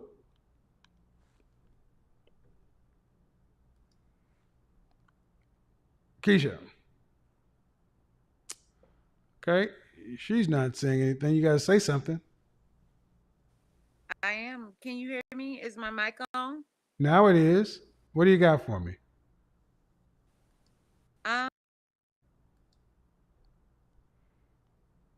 All right. Don't know what just happened to him. Keisha, LB, and what's this? Miss Peace. Can you hear me? I can now. I can now. Okay. I really love the topic that that you're speaking on tonight. And I'm glad that you brought it to the forefront and speaking on things like that that target the African American community, especially the women. You're very low. Okay. Is there any way you can increase your volume a little bit? Go ahead. Is better? That's better. Go ahead. How old are you? Okay, yeah, I'm glad that you brought that article to the forefront. I've never seen it, but this is a great topic. How old are you? Because the African American. How old are you? I'm 43. Okay. I'm 43. Go ahead. Yes, I really feel that it is a lot of people targeting the single African American single community.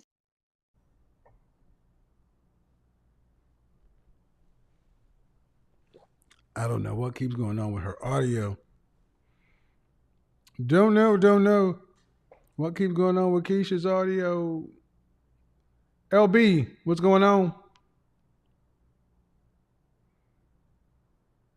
And I grew up with a single mom and two brothers.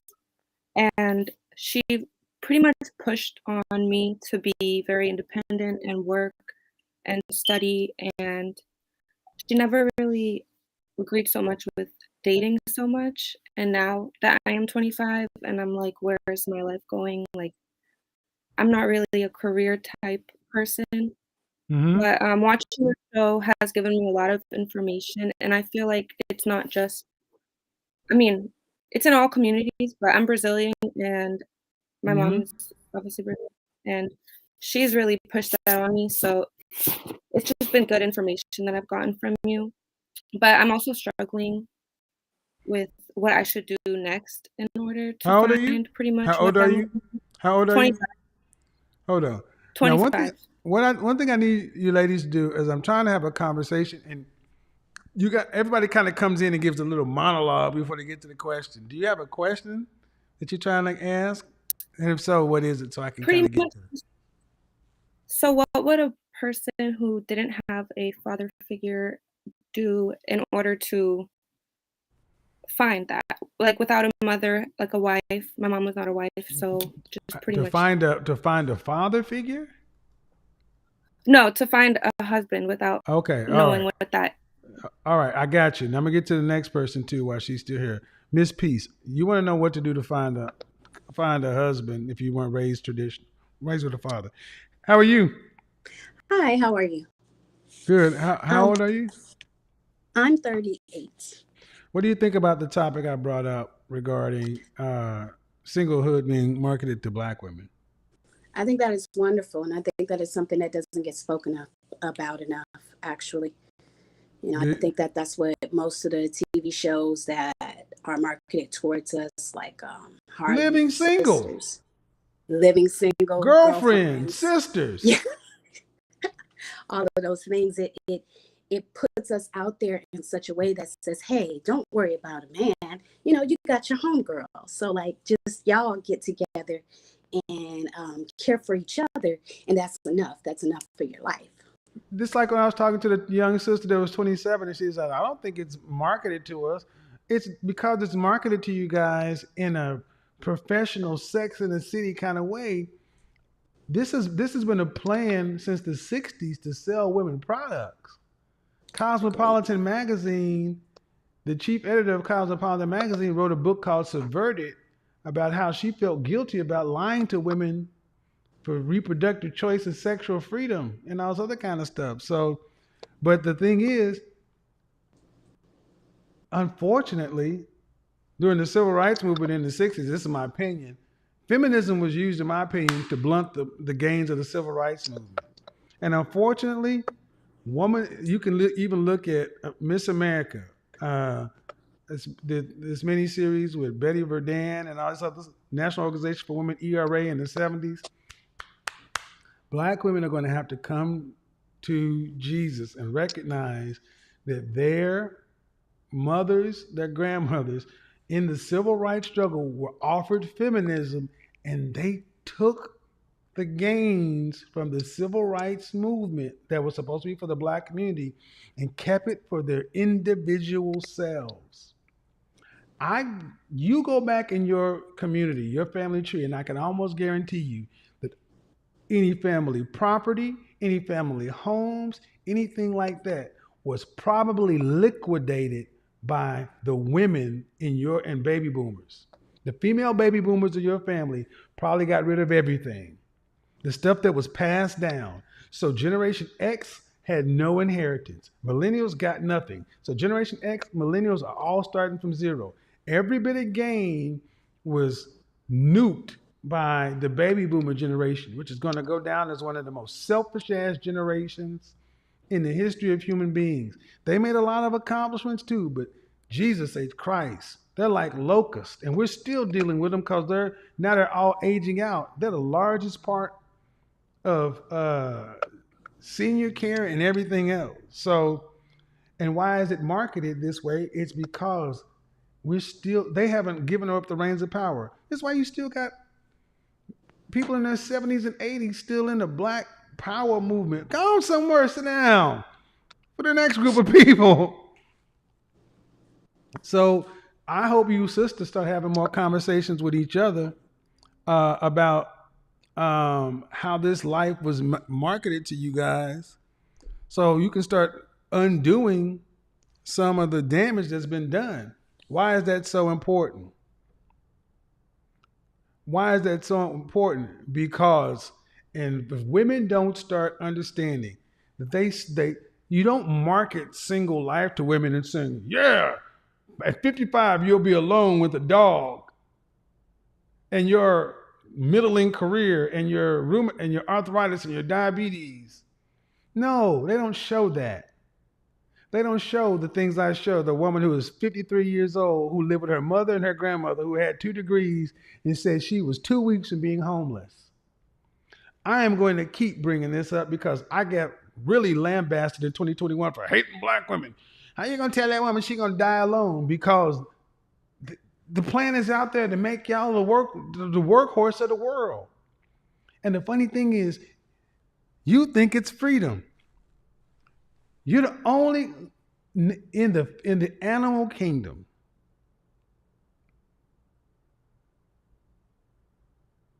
Where do the female mammals actively leave the male of the species that's producing, protecting, and providing? They don't. But modern women have been divorced from men's protection because you got police, fire, the state, 911. You don't need us for your immediate safety. At least you thought you didn't until CB came along and water and toilet tissue was on the short. Then you needed me. Provision, food, enough calories to feed all the mouths. You don't need us for that as much either. Your man is the system. But that only works, ladies. This system only works while you're young, healthy, and can be of use. When you're older, costs more, not healthy, and less useful, you are going to get the homeless trash treatment just like men. So when I saw that article, I've been inundated with that article. I was livid when I saw this crap being marketed to black women. Now, go tell that. All my pro-black this, that, go tell that. Because as I move this platform forward, I'm a black man. I talk about black issues, but I'm going to start talking about modern issues because this stuff is becoming so crazy. Because there are people who this stuff needs to stop. And here's the thing, y'all might not like this, but in corporate America, one thing you do is if you're not successful at something, you start doing what's called best practices. You start looking at the people in your organization who are producing results, and you go ask them, hey, Jeff, hey, Jay, hey, Sandra, hey, Debo, how you getting that done? And if they're getting it done, you take their best practices and you start doing what they're doing. We're going to have to start taking best practices from other groups. And to that regard, we're going to need black women. It's going to be my opinion that there needs to be something for black women who want to be married, wife school. Wife school and charm school. Shout out to Minister Jeff. Wife school and charm school. Yep. You didn't learn it at home. You're going to need to go get your 12-month wife school diploma with your 6-month charm school certification. You got a woman with potential, send her to wife school. If she can pass wife school, then you can marry her. Think how dope this would be. A-Free, think about how dope this would be. Benjamin, think how dope this would be. Benjamin says, all right, Godfather, I got this woman. I think she's got beauty. She's got brains, but she was in a single parent household, just like most of us. I don't know. Got it, A-Free, got it, Benjamin. Here's what to do. Enroll her in this semester of wife school. Wife school, what's that? Well, it's going to be a semester-long intensive where they're going to learn the fundamentals of becoming a wife. And summer school is going to be charm school. What? In 6 months, she'll learn the fundamentals of becoming a feminine, beautiful, inspirational wife that provides the girlfriend experience. And women who come out of this program who have a 3.0 or higher have been statistically shown to perform better in relationships. So are you telling me, yeah, I'm saying enroll her in girlfriend school and wife school and charm school. If she makes a 3.0, there's a better than 8 out of 10 chance that she's going to be a suitable wife. Okay. Or your money back. You know how many dudes would enroll their lady friends in wife school? Be like, how much it costs? I don't know, $5,000 for the 6 months. Okay. If she passes, you got a wife. If she didn't, you're like, shit, best $5,000 I ever spent, $5,000 to disqualify. Well, baby, you got a 1.5 in wife school. You got a 1.5 in that.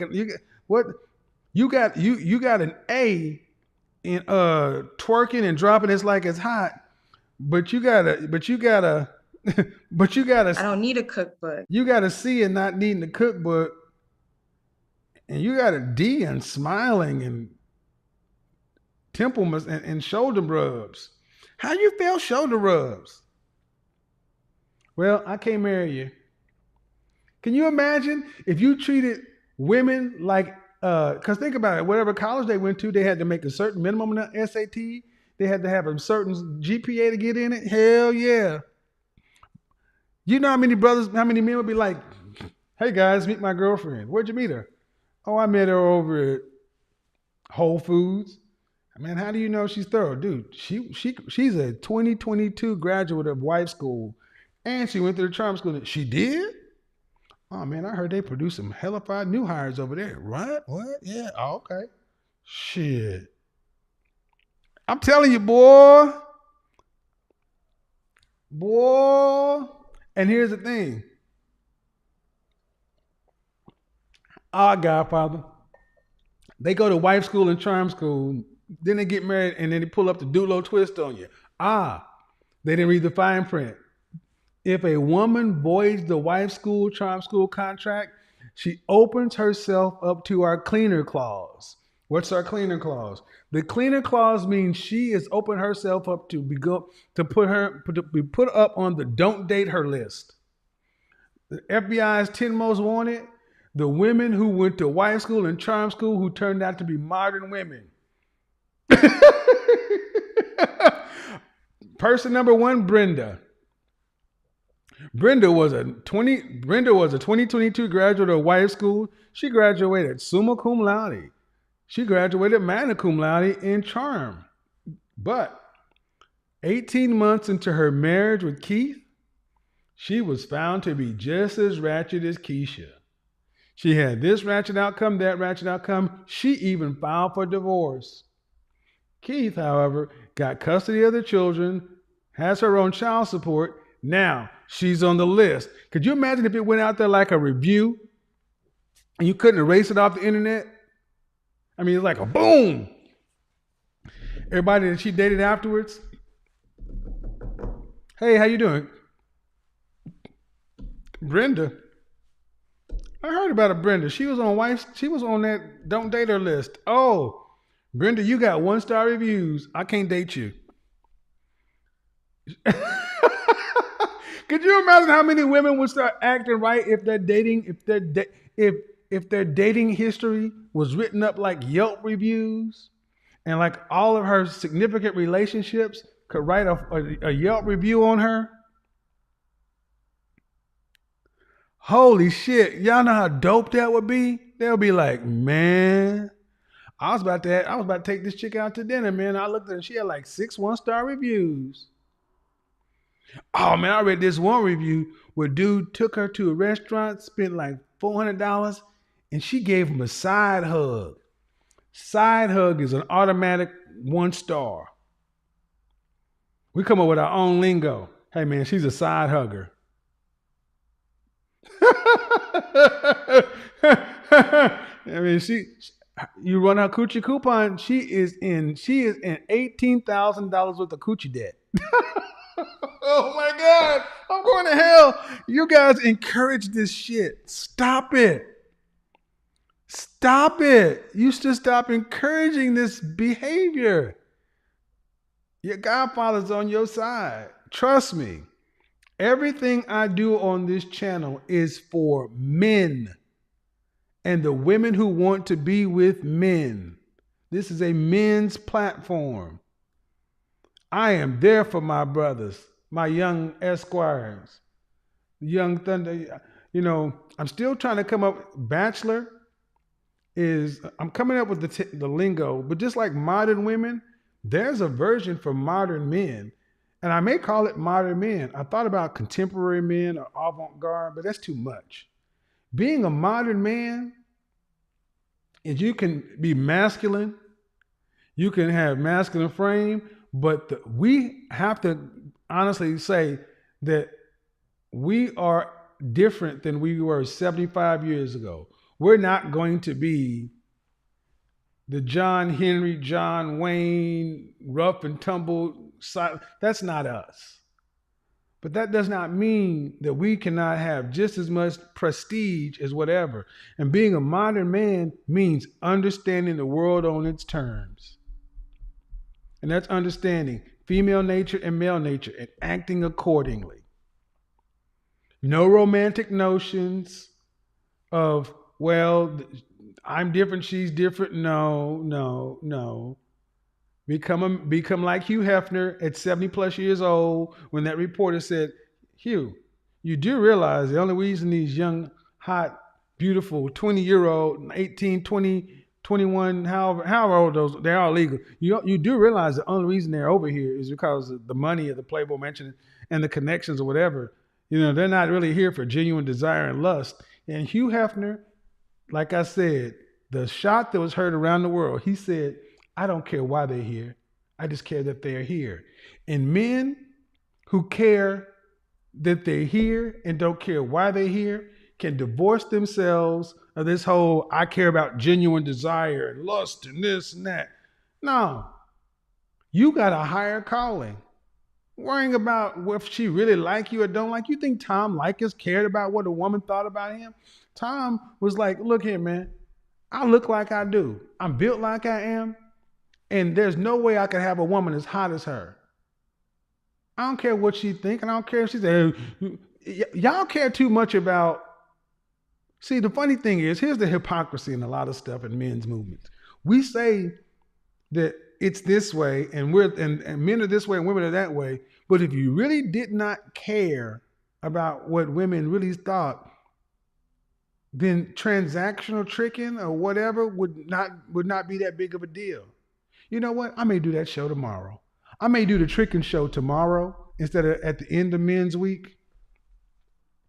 But I want to bring in people to have a good debate. I know what I think, but I think a big part of the problem is how we talk about it.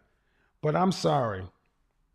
I think when you get to a certain level as a man, and it's all about what you want, and then a woman and women understand they got to meet you at your level. I know men who are above me in a lot of ways, and I tell you, their mindset on relationships with women, like, I don't care what she thinks. She can say whatever she wants. I'm on down my man. We gotta talk. We gotta talk. We gotta talk. We gotta talk. We gotta talk. So, are you guys excited for Men's Week? If you're excited for Men's Week, put a big MM in the chat room for modern men. And understand something, ladies. It is in your best interest to be in and surrounded by strong modern men. It's in your best interest to be around these men who are competitive, who are modern day honey badgers, lions, sharks, wolves, apex predators. It is in your best interest. We make the world better. We're the modern gladiators. We're the modern warriors. We sharpen each other. This is why I say you should be careful of a man who is a loner and who is not co-signed by other men or who is not well liked by other men. He's not followed by men. It is one thing to be a loner, but when he comes into men's spaces or men's places and men are, hey, yeah, we love this dude. But if he's always, men can tell what kind of men you are. This is why getting the approval or sign off on by other men is a harder task. That's why over on women's content, y'all let shit slide. They'll do whatever. Men's content, we let nothing slide. I get called out by my channel all the time. I get called out by my platform, by the men all the time, because that's what men do. We don't let shit slide. We make sure you are consistent. And if you, oh no, you said such and such, you want to be around people like that. Men are supposed to call each other. We're supposed to do that shit. Steel sharpens steel. And we're supposed to take the young guys, mentor them, coach them, train them up. Then in the 30 to 40, we're supposed to do something and then the 40 plus. Every phase in life has its value.